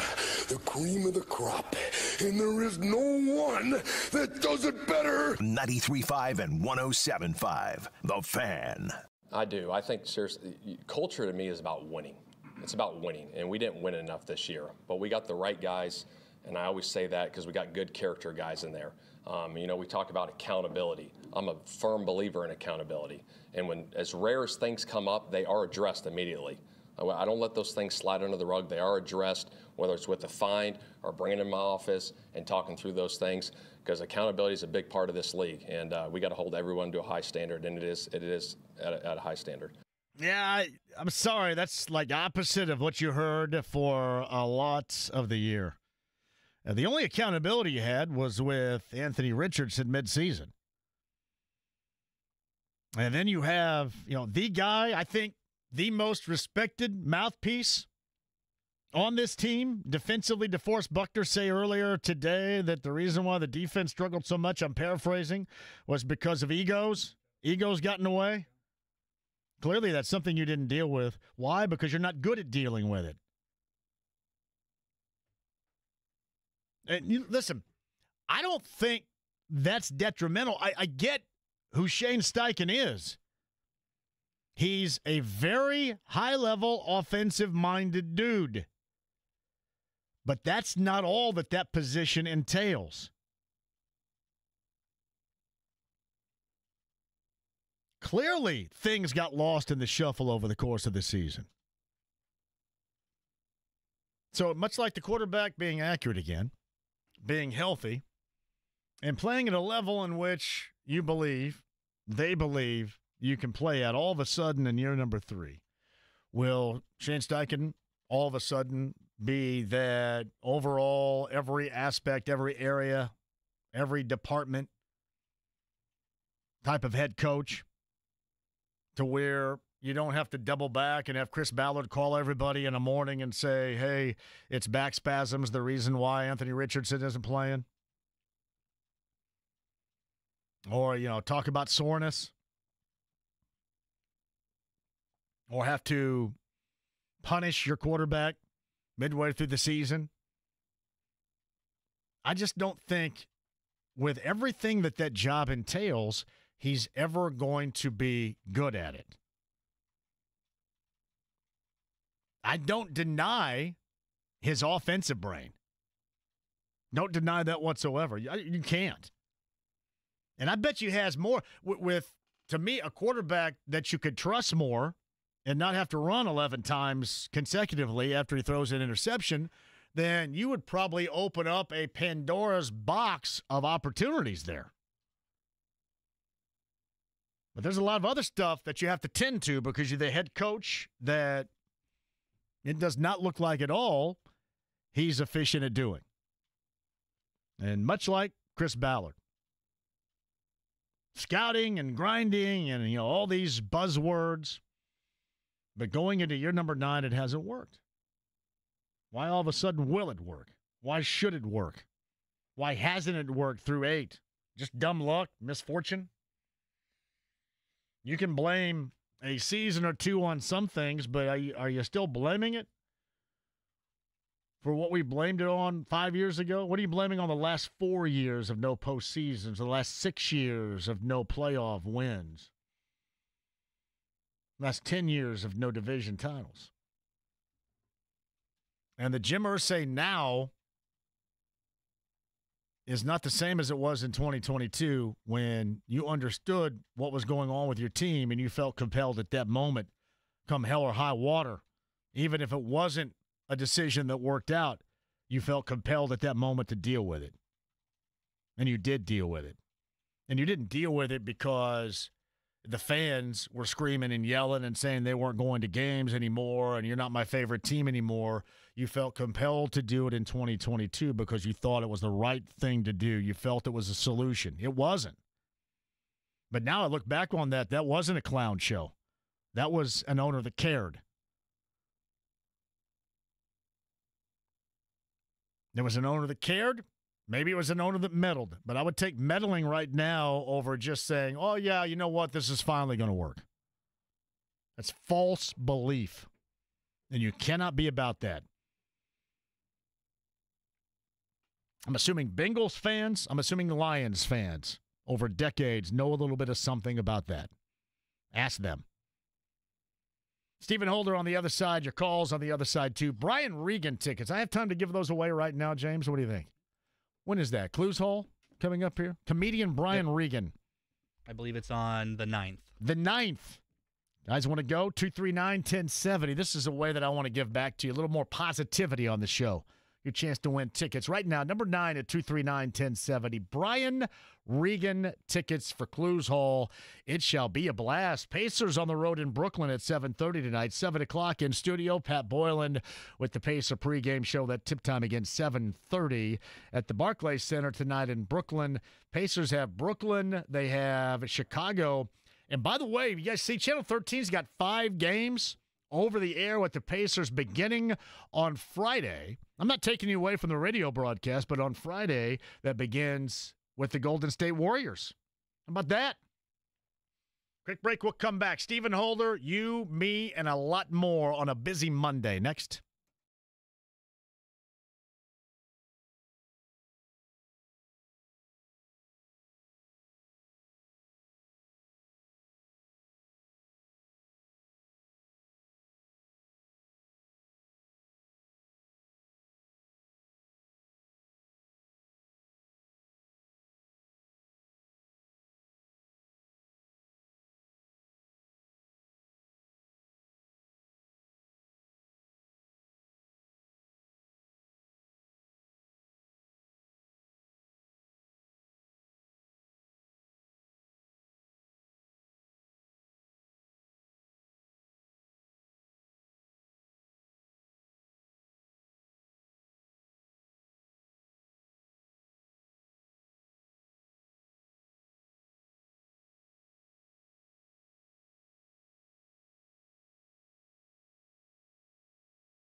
The Ride with JMV. You get nothing. You lose. Good day, sir. 93.5 and 107.5. The Fan.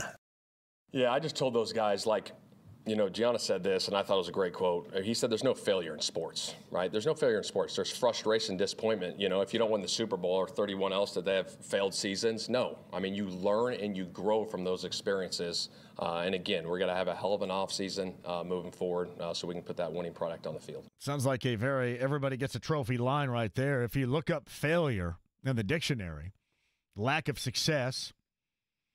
If you look up failure in the dictionary, an unsuccessful person, enterprise, or thing, if you look it up, definition number 2, the omission of expected or required action, lack of deficiency or desirable quality, or number 3, the action or state of not functioning. Is there anything in particular I just described? Out of curiosity. Again, you have to identify and deal with the issue. Kicking the can down the road never works. But you have hope.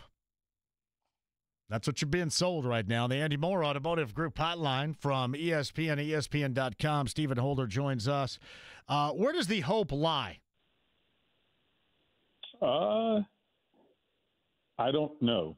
And that's a bad answer, I know, but that's an honest answer. I think the hope. Does that mean there isn't much? If you can't come up with anything right off the top of your head, right? I'm just curious. Well, let me say this. Look, there's hope. The question is, how realistic are the hopes? Let me say it that way. So, for example, this is not going to make people happy, but this is just you asked the question, right? Yeah. So this is the answer. What's the hope? The hope is that they get some clarity on this quarterback, and it turns out they were right. Okay, right? That's one possible glimmer of hope. Another would be, okay, we're going to change course. I don't necessarily expect it, but I don't think that Jim Irsay is an idiot, and I think he is perceptive. I think he knows what the pulse is out here. Whether he cares, whether that matters to him, we'll see. But I think he understands it, and I think he knows that maybe there needs to be a change of course. It might not be the one people want. It might not be as dramatic as people want. But I'm gonna give him a tiny bit of benefit of the doubt and say that he knows that, because that statement acknowledged the fact that people are pissed. I've not really heard him say that in any of the statements he said in the past. It said they know that people wanted immediate action and dismissals. He acknowledged that. That actually says something to me. So the hope would be, in summary, that maybe there's going to be a change of course. Maybe this roster is going to get shaken up. I don't know. But those would be the potential glimmers of hope, and we'll just have to see. It's day one of many, many days to come, so we'll see. So Stephen Holder of ESPN and ESPN.com on the Andy Moore Automotive Group hotline. They're just going to go ahead and let Gus walk. His contract ends. That's easy. Pushing forward with this operation the way that it is, coming off what you know, because there's certainly, Stephen, more evidence there that we know as to why this hasn't worked and why it's not going to work than the hope that they try to produce that it will. Is this just a combination of easy and was money and contractual obligations at all a part of the decision-making equation, in your opinion? I mean, you can't separate the money ever completely, right? I mean, it is always going to be a consideration. I can't say with certainty, how much of a consideration it was here. It's just impossible to know. There's just too few people have those details. I will tell you this, that there have been instances in the past where, I'll give you an example, Gus Bradley and the defensive staff being retained when Shane Steichen was hired. Would you say that's unconventional? I would, right? That a new coach comes in, they say, hey, here's your defensive coordinator, like it or not, right? That's a little unconventional. Well, part of the consideration there, was you had a bunch of guys under contract, right? So if you fire them, You've already fired a head coach and the offensive staff. You're paying all those salaries. Are you also going to pay the other half of the staff when you maybe don't have to, and maybe you could accept retaining that group? So, yeah, the money's always a consideration. How much of a consideration? I mean, for a coach that's 2 years in and Shane Steichen, yeah, I mean, that's not nothing. But I also come back to this. NFL teams wipe their rear ends with $10 million. Okay, a $10 million player in today's NFL is kind of like, right? So what are we even talking about? So I don't think money's ever the deciding factor, but I think it's a factor, if that helps. I don't say much or talk much about the health of Jim Irsay at all. But I do reference, and I have more than occasionally, 2022. And prior, Stephen, I've referenced it as a clown show. It no longer to me is a clown show, because to me, in the decisions, as ill-fated as those decisions were back in 2022 in season, at least it showed that he cared and had the energy to care. Is there any evidence of it being the same fast forward to now as it was in 2022? Because I will take that over where you are and continuing on with this operation moving forward now, any day of the week, even if the decisions turn out to be wrong. So here's where I think you and I probably differ a little bit. I don't think the Jim Irsay that I know is not someone who would ever be described as not caring. And that doesn't mean he's going to make the decisions people want. That's a separate conversation. But his rationale for the decision, in my view, will never be he just doesn't give a damn. I think he sees it different. And how he got there and why he's where he's at, that is a conversation I very much want to have with him. And I've tried. He's not been as available of late, okay? But all I can tell you is, and you know the guy, you know, he is as passionate as they come. The team is a reflection of him in every way in his mind.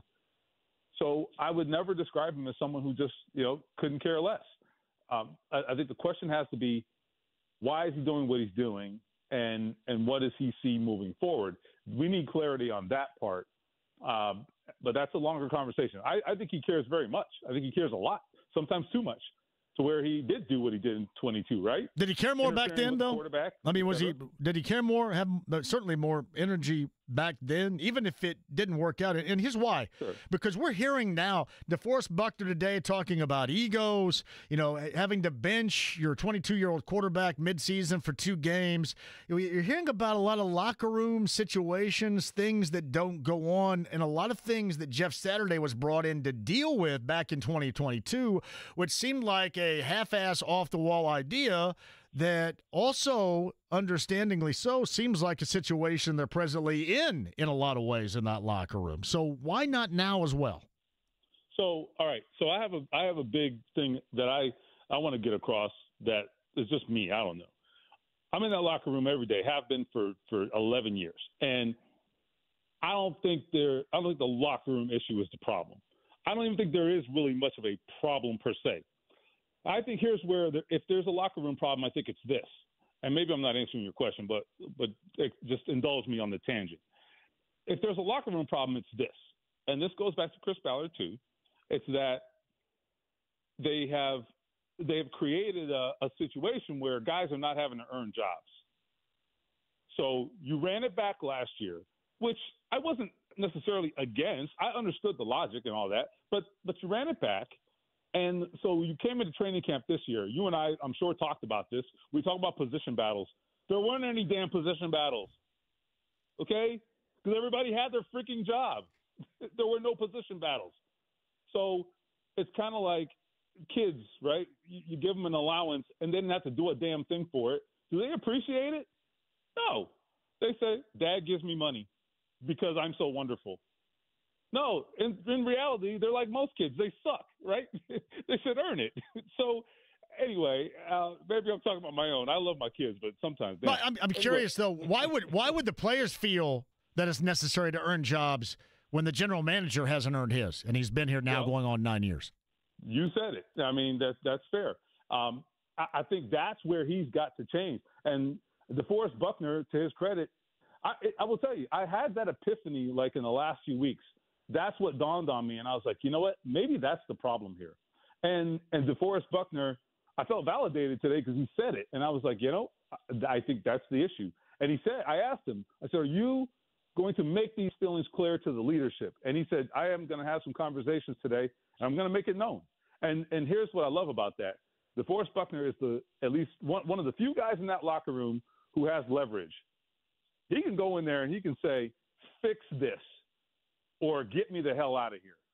I don't know if that's what he's going to say, but he's going to talk about it. He's going to make his feelings known.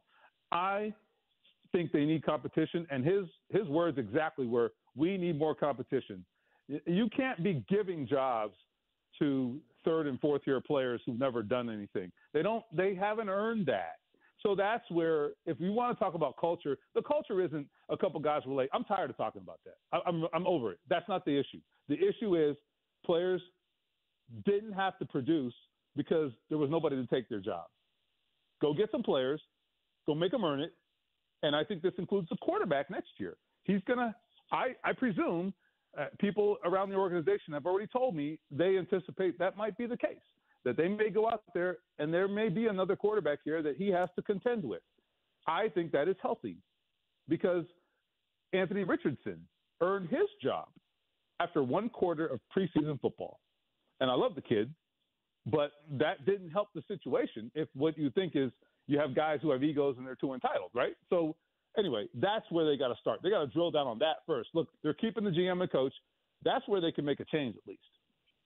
So how can, in the present, as he did earlier today, how can the head coach, Shane Steichen, how can he talk about accountability that's in the locker room with players that aren't really worried about being accountable, other than one, the 22-year-old quarterback with playing time, because they're not worried about, being unseated in this case with their position.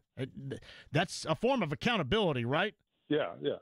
Well, I mean, look, part of it in Steichen's defense is, he can only play who he's got, right? And I think that was the reality. There were a lot of instances where maybe he might have done something different. I don't know. But, if you're benching a guy to play a worse player who is an inferior player, in the grand scheme, I mean, that hurts your team. And I think he just knows that, right? So you can't do that. It just is what it is. But I thought the reality is if players have to step it up, you get the best out of them. I thought Buckner made a great example today. This is really the greatest example of this. Last year, Alec Pierce, they drafted A.D. Mitchell. Now, A.D. Mitchell didn't have a great year, but that's not the point.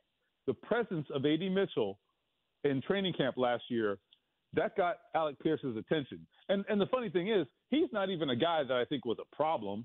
All I'm saying is it brought the absolute best out of him. And this guy all of a sudden was locked in and was showing off. And you saw him this year. He had, without question, his best year, right? So there is a tangible effect to that. Look at all the missed tackles you had on defense this year. I mean, just an epidemic of missed tackles. What if you could say, you know what, that guy's not cutting it. Get his ass out of there. Play the other guy. But play who? That's the problem. It's Stephen Holder of ESPN and ESPN.com on the Andy Moore Automotive Group hotline. There is one form in which, and I don't have the ultimate answer, so I've talked about it today. I don't know how much sense it makes because I don't have an answer, and I know that these types of individuals are not growing on the proverbial trees out there. But this organization is in such a dire need for a president of football operations. That's the only thing at this point would make me happy, where Jim could ease into, being Jim, still with the loud voice, the heavy voice, but have somebody else that dictates tempo over everybody, because everybody else, Stephen, general manager, head coach, they cannot do it alone. They need somebody, and I know Bill Polian immediately comes to mind. He's a Hall of Famer for a reason. Not a lot of those guys out there. But they need a president of football operations. What do you think? My guess, never going to happen. And here's why. Because if you do that, then Chris Ballard is neutered. Now, a lot of people may cheer for that, right? Now, but here's the thing. Do you think Jim Irsay, given his view of Chris Ballard, do you think he would do that? I don't. I really don't. Well, he neutered him in 2022. Yeah, to a degree. Yeah, he did. But I don't even like saying the word neutered, by the way. That just makes me cringe a little bit. Is that a bad word on the radio? No. No, it's all good. These are all things, Stephen. Yeah. They look in reality into the mirror and they see something completely different. All right, they don't see what really is going on. And that's on them to identify it. And that's why we constantly, especially over the last 4 years, get this lack of level of play. They don't recognize nor deal with the issues that hold them back. I will agree with you. And that is where, if Chris Ballard is going to be here, he can't be here with the same approach. You can't. You just can't. And I don't know, man. I have to believe. Maybe I'm an idiot. That is entirely possible. But I have to believe there was some recognition and some conversation that we got to figure something else out. We got to try a different route. I mean, you can't do the same thing. I mean, you can't play with these guys. Not the same team. You can't run this back. I mean, you can't. You just can't. So I think the conversations I've had in recent days led me to a place where I was like, I don't think anything's going to happen. I really didn't. I never really assumed it was anyway. But there wasn't any smoke telling me that something was going to happen. So I have to believe they had conversations about how to move forward with the staff that they have. Look, we're going to move forward with you guys in charge, but here's how we're going to do it. If that conversation didn't happen, well, then everybody's wasting their time. So I'm going to assume that happened. And if I'm wrong, then I guess we're going to have a lot to talk about. So Stephen Holder's on the Andy Moore Automotive Group hotline. So Wednesday at 9 a.m. for Chris Ballard. Is that accurate? Is that when he's going to meet with you guys? The email came through as we were talking. Yeah. I think that sounds about right. Yeah. Season ender right there. Yeah. Look, I will tell you this. He has to understand. I think he understands the environment. I mean, Chris Ballard's no fool. He knows what the conversation is out there. I know that. I talk to the man, from time to time, pretty regularly. He's perceptive. He knows what's out there, and he has to come in. He has to come in with a case. He has to come make a case. I mean, you're not running for office and all that. I'm not being dramatic, but I mean, you have to come in there, and you're not talking to me or Greg Doyle or Mike Chappell, right? You're talking to the fans. So you got to come in there, and you got to answer the questions that they're asking. And we don't have to repeat the questions. We all know what they are. He's got to come in with answers for those questions, and they have to be satisfying answers, quite frankly. If they're not, well, then there's going to be more pitchforks. But we'll see. To the extent that he can keep people at bay right now, I think it's incumbent upon him to do that and to come in, with real answers. So we'll see. So Stephen Holder, ESPN, ESPN.com. Again, 9 a.m. on Wednesday morning. Chris Ballard with his season-ending presser right there. And then likely not again until the draft, and then obviously at some point Combine first. Combine, yeah, I guess I should say Combine and then the draft, yeah. Yeah. So, yeah. You get about 3 times coming up here into the spring, and that is going to be about it. So are they going to change up anything, you think? I mean, with this at all? Yeah, I mean, that's going to let Gus walk, right? Gus is going to be the scapegoat of this. He's going to walk because his contract ends, and that's easy. Sure. I mean, I think so. Now, the question, but that raises another question. Do you look for a more aggressive style of defense? Look, this is as big a question as anything else. We just spent a lot of time talking about, shaping the roster and all of that. I think how they approach the next move on defense is going to be one of the biggest decisions they make, because it's not like as if you just plug somebody in and the defense is going to be great. That's not how it works. I mean, they have to be thoughtful about this. They have been, they have, I guess, leaned toward a style of defense that Chris Ballard very, very much prefers, and that is a 4-3 style of defense that is very much keep everything in front of you, zone, not very aggressive, light on the blitzing, all of that, right? So I'm curious to see, does he have a change of heart? Does Shane Steichen believe in a different sort of defensive philosophy? What are his thoughts, because I think that will tell us something. And so we'll see. I'm very interested to see, because I think there were times this year where they needed some playmaking, and maybe they could have put guys in better positions if the scheme allowed them to do some things that they don't currently do. How'd they end the game yesterday? For those who watched painfully that Week 18 game, Zaire Franklin on a blitz on 4th down to end the game, right? When you do stuff like that, sometimes you get results. I think that was just a tease right there, too, wasn't it? It kind of felt like a tease. The blitz? Yeah, the blitz. You go, all right. Yeah. There's the cherry on top of a blitz. Awful. See, yeah, exactly right there. A lot of coordinators out there not minding to come in and work with the possibility of a lame duck general manager and a head coach. Well, that's a question too. I think that now that very much could affect the quality of candidate you can get. That's just a reality.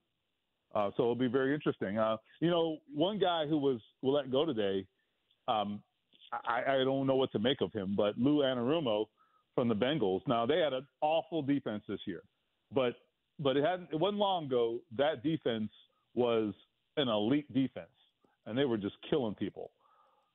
He's got a much different philosophy. I don't know. I'm just throwing out a random name. Just because his style is very much aggressive and in your face, he blitzes. It's very different, So I'm interested to see if they explore those kinds of possibilities. I go back to when Gus Bradley was hired. The other guy that Frank Reich was very interested in, it was Jim Schwartz, and Jim Schwartz is on the other end of the spectrum. Very aggressive, lots of tactics, whereas Gus Bradley is very much like, all right, keep everything in front of you, go make the tackle, except that didn't work. I want to double back regarding the need, in my opinion, of a president of football operations at all. Right. And you said, and obviously so, that would never happen. Do you think it needs to happen? I think if you do that, well, let's put it this way. I don't think it's the end all be all. I think if you do that, you're making a big change, because that person ends up dictating things. I'm not saying that's a bad thing, but I'm saying you're essentially putting a different executive in charge. I think it's the same as firing Chris Ballard, frankly. That's what that is, because it's a demotion. So if you're going to fire him, I say fire him. That's what I would say. If you want to put somebody else in charge, get rid of him, put somebody in charge, and tell them to call the shots, make their own hires, and let's all move on. That's what I think you do. But if Chris Ballard's going to be there, then it is what it is. I don't think he accepts a move like that anyway. He might look for something else. I'm trying to justify where they're going with this. Yeah. And, it wouldn't be unprecedented. Yeah. I've seen things like that happen, but not when that individual, in this case Chris Ballard, not when that individual has the faith of the owner. And in this case he does, from all appearances. Have we seen a fall from grace from a Colts player around here recently, as we've seen with Zaire Franklin over this past season? I know people bring up Eric Ebron, but Yeah, I don't know so much about that. He kind of gave up on the team. He's not a big fan of mine. No, he's not. We had a nice little parting situation there, but go ahead. I brought Ebron up. I brought up Mike Vanderjagt just for obvious reasons, and going on Canadian TV and missing a playoff kick. But what Zaire Franklin has done to torpedo the fans' enjoyment of him, liking of him around here, is to me somewhat unprecedented. Well, the best thing you can do from a PR perspective is, not make yourself a story for the wrong reasons. You know what I mean? Just don't draw attention for the wrong reasons. It's a pretty simple concept. And when you say things that are going to bring attention for the wrong reasons, then you got to live with it. And I think there's a part of Zaire there's a part of him that likes to play the villain. He likes to be the guy he talks trash all day long on the field, right? I'm okay with that. I don't mind it. He talks trash on and off the field. He wants to be the bad guy. He's like, I don't like those other guys on the other side. I mean, I don't care about all that, to be completely honest. All I'm saying is you put yourself out there when you take that approach. So you got to live with the consequences. And the consequence here is people are saying, we're sick of you. Maybe you should shut up. That's what people are saying. I mean, I'm not, but I get it, So when you put yourself out there, that's just what it is. And especially when you take on Pat McAfee. Look, I don't think he's not right about everything he said, okay? I understand we both got the ESPN logo, but I'm not gonna sit here and say I'm not gonna rubber stamp everything Pat has said, because that would not be accurate. Pat's doing his entertainment thing and all that, and that's fine. But that being said, you got to understand he is the 800-pound gorilla. So if you want to take that on, you got to deal with the consequences. Yeah, and I took it on again yesterday.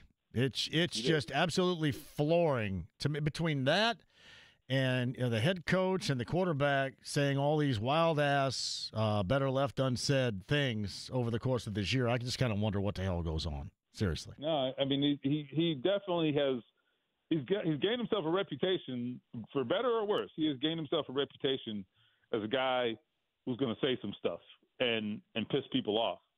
So I happen to think he's okay with it. But with his own fan base, I don't think he wanted to do that, did he? I know. I hear you. I have not seen a guy torpedo the enjoyment and the love of a fan base in one season as he has done his. At least just noticing this. And that's how it works. I mean, look, if you go that route and you don't win, then it's going to be hell to pay. Yeah. So it is what it is. It is what it is. Hell to pay. It's like, has been made. 4 years on the head coach's contract and 2 years on the general manager. They're going to keep it the way that it is, man. So, jeez. No, yeah. So you're thrilled, is what you're saying. No, I think this whole thing sucks, to be honest with you. Dude, I'm so sick. I am so sick of being, Steven, honestly, on a Monday after the season, especially in the past four. I'm so sick of this dialogue. And like last year, it was different but the same. It was different because they screwed it up at home, right? Didn't make the postseason. But there have been so many moments where this is all like deja vu. It wears you out, especially if you're not built to be consistently negative like this, or you don't like taking on all the time individuals that you see often. And I also will give it up. When everybody yesterday said, hey, look at all the people not here, look at all the empty seats, I'll give it up to those people that braved the elements and showed up at that crap water overtime game that meant absolutely nothing. Those fans there are hardcore, and you got to give it up to them. And I'll give it up to all the sponsors that hang out too, because it's not like the return investment, I'm sure, right now is what they were told and what they thought it was going to be. The Colts have a lot of people in their corner. It'd be nice if they gave a little giving back at some point in terms of success. It'd be nice. Yeah, you're exactly right. There's one variable that that you have to consider, though, that maybe you got to take into account, and it's this. It's called revenue sharing. Yep. The checks don't bounce. They don't. They don't, man. Going to keep that and the fact that, man, Lucas Oil Stadium, like Billy Joel and Sting in there. A lot of people buying stuff in the Taylor Swift for three consecutive days. A couple dollars. So, yeah. But this is not at all. Jim Irsay made promises back during the golden era. Promises that's going to be the standard. And I'm not suggesting it's always going to be at that Peyton Manning high level, but going back to the end of the 80s and into the 90s is not what was promised. And this is what's being delivered right now. Agreed. All right, buddy. All right, well, have at it with the rest of the week. And Chris coming up on Wednesday at 9 a.m. That should be a blast. All right, well, talk soon. We'll recap it. You got it, man. All right. It's Stephen Holder on the Andy Moore Automotive Group hotline right there. That's weird. Same old thing. It is much more enjoyable to talk about good things, even though people think, well, Sturs, everybody's listening and everybody cares. Everybody wants to be negative. Yeah, it's not how it is around here. People tire of that. And to this point, with this team, this organization, you're probably worn out.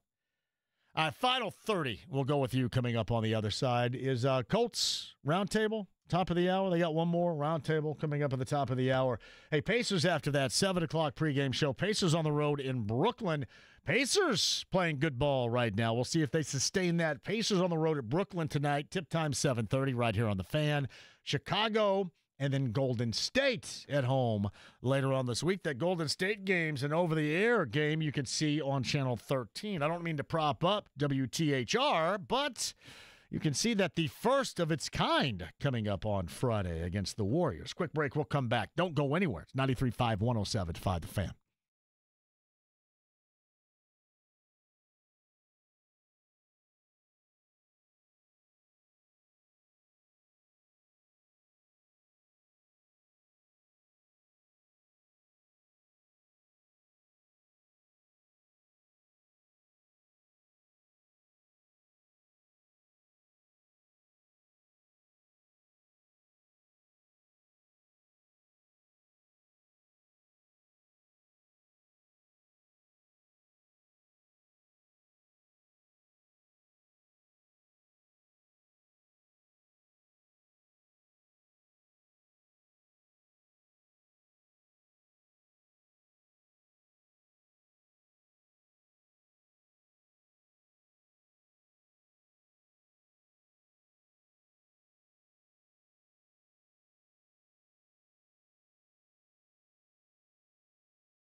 JMV. Hans, Bobby, I'm your white knight.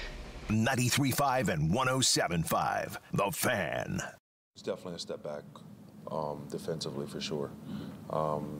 Since I've been here, since I've been a Colt, it's been our worst year defensively for sure. And I feel like at times I felt like we were just a bunch of individuals out there, and it looked like it. You know what I'm saying? I'm not going to shy away from it, take ownership of it. And, just at times I feel like there was just a bunch of individuals out there playing football. You know what I mean? It didn't look like a unit out there at times, and it showed. And the times where we did play as a unit, we did some good things. And looking back at the schedule and the year, the season, when we played some really good offenses, you saw glimpses of us playing at a high level and playing as a defense. And then we played some offenses that weren't very good, and all of a sudden it was like, what happened to the defense the week before? You know what I mean? There was no consistency, no camaraderie defensively, and I take part ownership of that. You know what I mean? I'm one of the leaders on the defensive side, and that's one of those things where I have to look back and how I can be better as a leader. So evidently, that's DeForest Buckner earlier today, with a lot of truth being told regarding the defense and the performance this year. And the fall guy in that is going to be that of Gus Bradley, whose contract is now complete. I'm assuming we'll find that out coming up in the next couple of days after the evaluation. That DeForest Buckner right there. Chris Ballard with the media, 9 a.m. coming up on Wednesday, if you're keeping track of that. Anthony writes this, JMV, I was driving when you made the point a few segments ago. The Colts definitely need someone over football operations. We were spoiled with Bill Polian being able to run the entire deal. Clearly, that's not the case with just Ballard and the top. To a lesser extent, not the case with the head coach and the locker room. There are just things like, and until somebody tells me otherwise, if you're going to keep Chris and you're going to have Shane and they have things they don't do so well, I'll give Shane credit with offense. He knows offense. Hell, Chris has had enough credit. He's been here for 8 stinking years. What do I need to give him credit for? Seriously. Why do I need to hand out more credit? Been 8 years. That's credit enough. You're going to get a 9th year out of this. Credit's enough.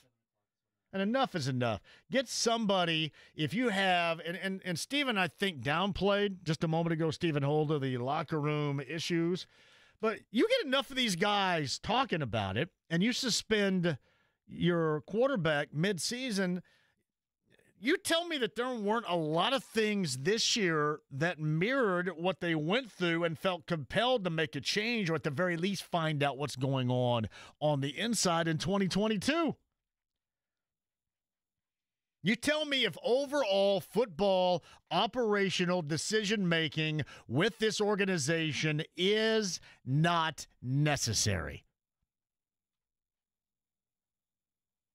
Until otherwise notified, I believe that it is. Thank you, Anthony, for that. If you're going to sell me some belief on something we haven't seen, there's no evidence of to this point, that's something I could get on board with.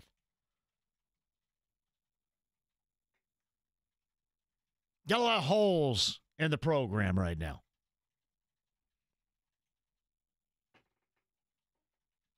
Got a lot of, you might have a 3-point shooter, but you have no screen setters. Maybe you have a screen setter, but no 3-point shooters, no ball handlers. You got to get somebody with this group, if this is how you're going to go about your business, to bring it all in. Again, you felt compelled to investigate that back in 2022. Seems like that there have been similar circumstances where that would be necessary now. Or you just blame everything on Gus Bradley. Hey, Gus Bradley. It's all his fault. Guess that's what you do. That's what you do, again, when you look in the mirror and what you see in that reflection is not the reality of the situation. That's the Colts. Ike is next at 239-1070. Ike, welcome to the show. How you doing this evening, sir? Ike, great. Go ahead, man. I just got one question. Did the Colts win yesterday or what? Yeah, I don't think anybody cares. Good for them. They don't care if we win? Yeah. They won 8 games. Well, good. I'm glad they did. Yeah, I'm glad they did. One thing I see is the defense. And if you look at that game last night between Detroit and Minnesota, Detroit's defense went after them like a pack of wolves. That's great. Well, there was a Grand Canyon worth of difference between anything Detroit is doing and the Colts are doing right now, though. That's all it takes is to get a new coordinator that wants to attack instead of laying back, giving people yards like we do under Gus. Ike, are you telling me that the Colts get a new defensive coordinator that you trust, and all of a sudden they're going to translate to the Detroit Lions? Ain't nothing wrong with our offense. I mean, we scored enough points to win a whole lot of games. I will say this. Listen, that's what it's all about, is winning games. I shouldn't downplay it, but people care today more about the operational dysfunction of what we've seen, especially in the past 4 years, going into year number 9 of a general manager and years number 3 of a head coach and a quarterback that's rarely, if ever, out there or playing at a high level. I'm going to tell you the one thing, if you look at it, that every year has cost us the playoffs, and it's when they added that 17th game. If you subtract that 17th game loss that we've had every year, we would have made the playoffs. Well, I mean, you subtract that 17th game and then subtract another postseason rep, then they would never make the playoffs. Because the only reason they made it 4 years ago is because they added a playoff position. So we would have been in. Not to say that we would have won when we got there, but you know, I want to win the Super Bowl, so making the playoffs is great. Let me tell you this, Ike. You're preaching the positivity. You know, and this is kind of the way that a very negative show should end here. So preach a little bit more positivity to everybody out there. I think they should hear it. Because we don't want to be known as the negative Nelly show. Well, that's what everybody calls me right now, and that's exactly opposite of who I am. So yes. So I'm going for the Colts to win, man. I'm all on board to see us keep on going in 25 like we started. All right, and you like the direction they're going right now, correct, yeah, Ike? You won the last game, so let's keep on winning. and one more thing, quarterbacks are a dime a dozen. So if Richardson doesn't work out, we'll find somebody. Dime a dozen. they haven't found one like 8 years. Yeah, well, I'm just saying. You know, out there. Yeah, but anyone since Phillip Rivers around here, and he was 90 years old. So holy hell, a dime a dozen, huh? Yeah. Why you saying Signetti? No, quarterbacks are a dime a dozen. The good ones are tougher to find, is what you're saying, right, Ike? I'm just saying. We found Signetti, so you know, hey, if the guy you can do that, coach can find him a quarterback. Oh, I love it, man. Ike, I got to run here, man. Thank you. I'm glad you brightened our day. I know you're like in the transit right now. Say you had to go to work. I don't know how many people went to work today. It's funny. So I came up, through Johnson County. And normally I'll come up on 69, get off on County Line, and weave my way up Bluff Road. But I came up 135 today. And you in Marion County may know this. I come up 135, and 135 is basically pristine until you get to County Line Road and get to Marion County.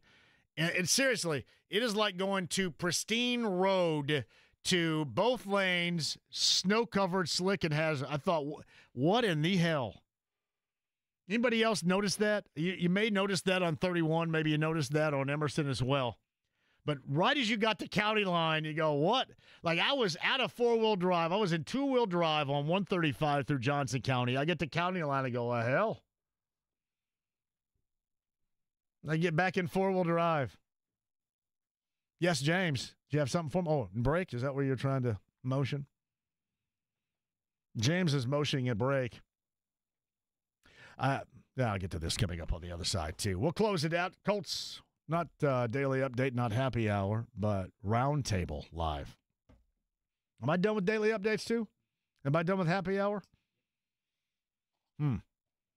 Roundtable Live with Matt and Joe and Rick coming up at the top of the hour. Pacers after that. Pregame show 7:30 tip time from Brooklyn tonight on 93.5 and 107.5 The Fan.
In the dictionary, you know what you'll find? Picture me? No! The definition of the word idiot, which you f***ing are. 93.5 and 107.5. The Fan. Hey, we'll close it out with you and get to the top of the hour with your calls in Colts Roundtable Live.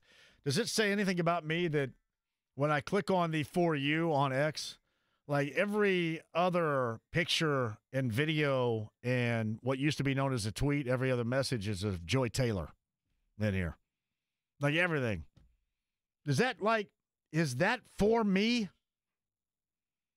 See, maybe it is for me because I know the fighting stuff, because there's also always all the fighting caught on camera somewhere and all that type of crap, and that stuff's not for me. There's always a lot of political nonsense that I think sucks that's not for me, and that's always in my for me category.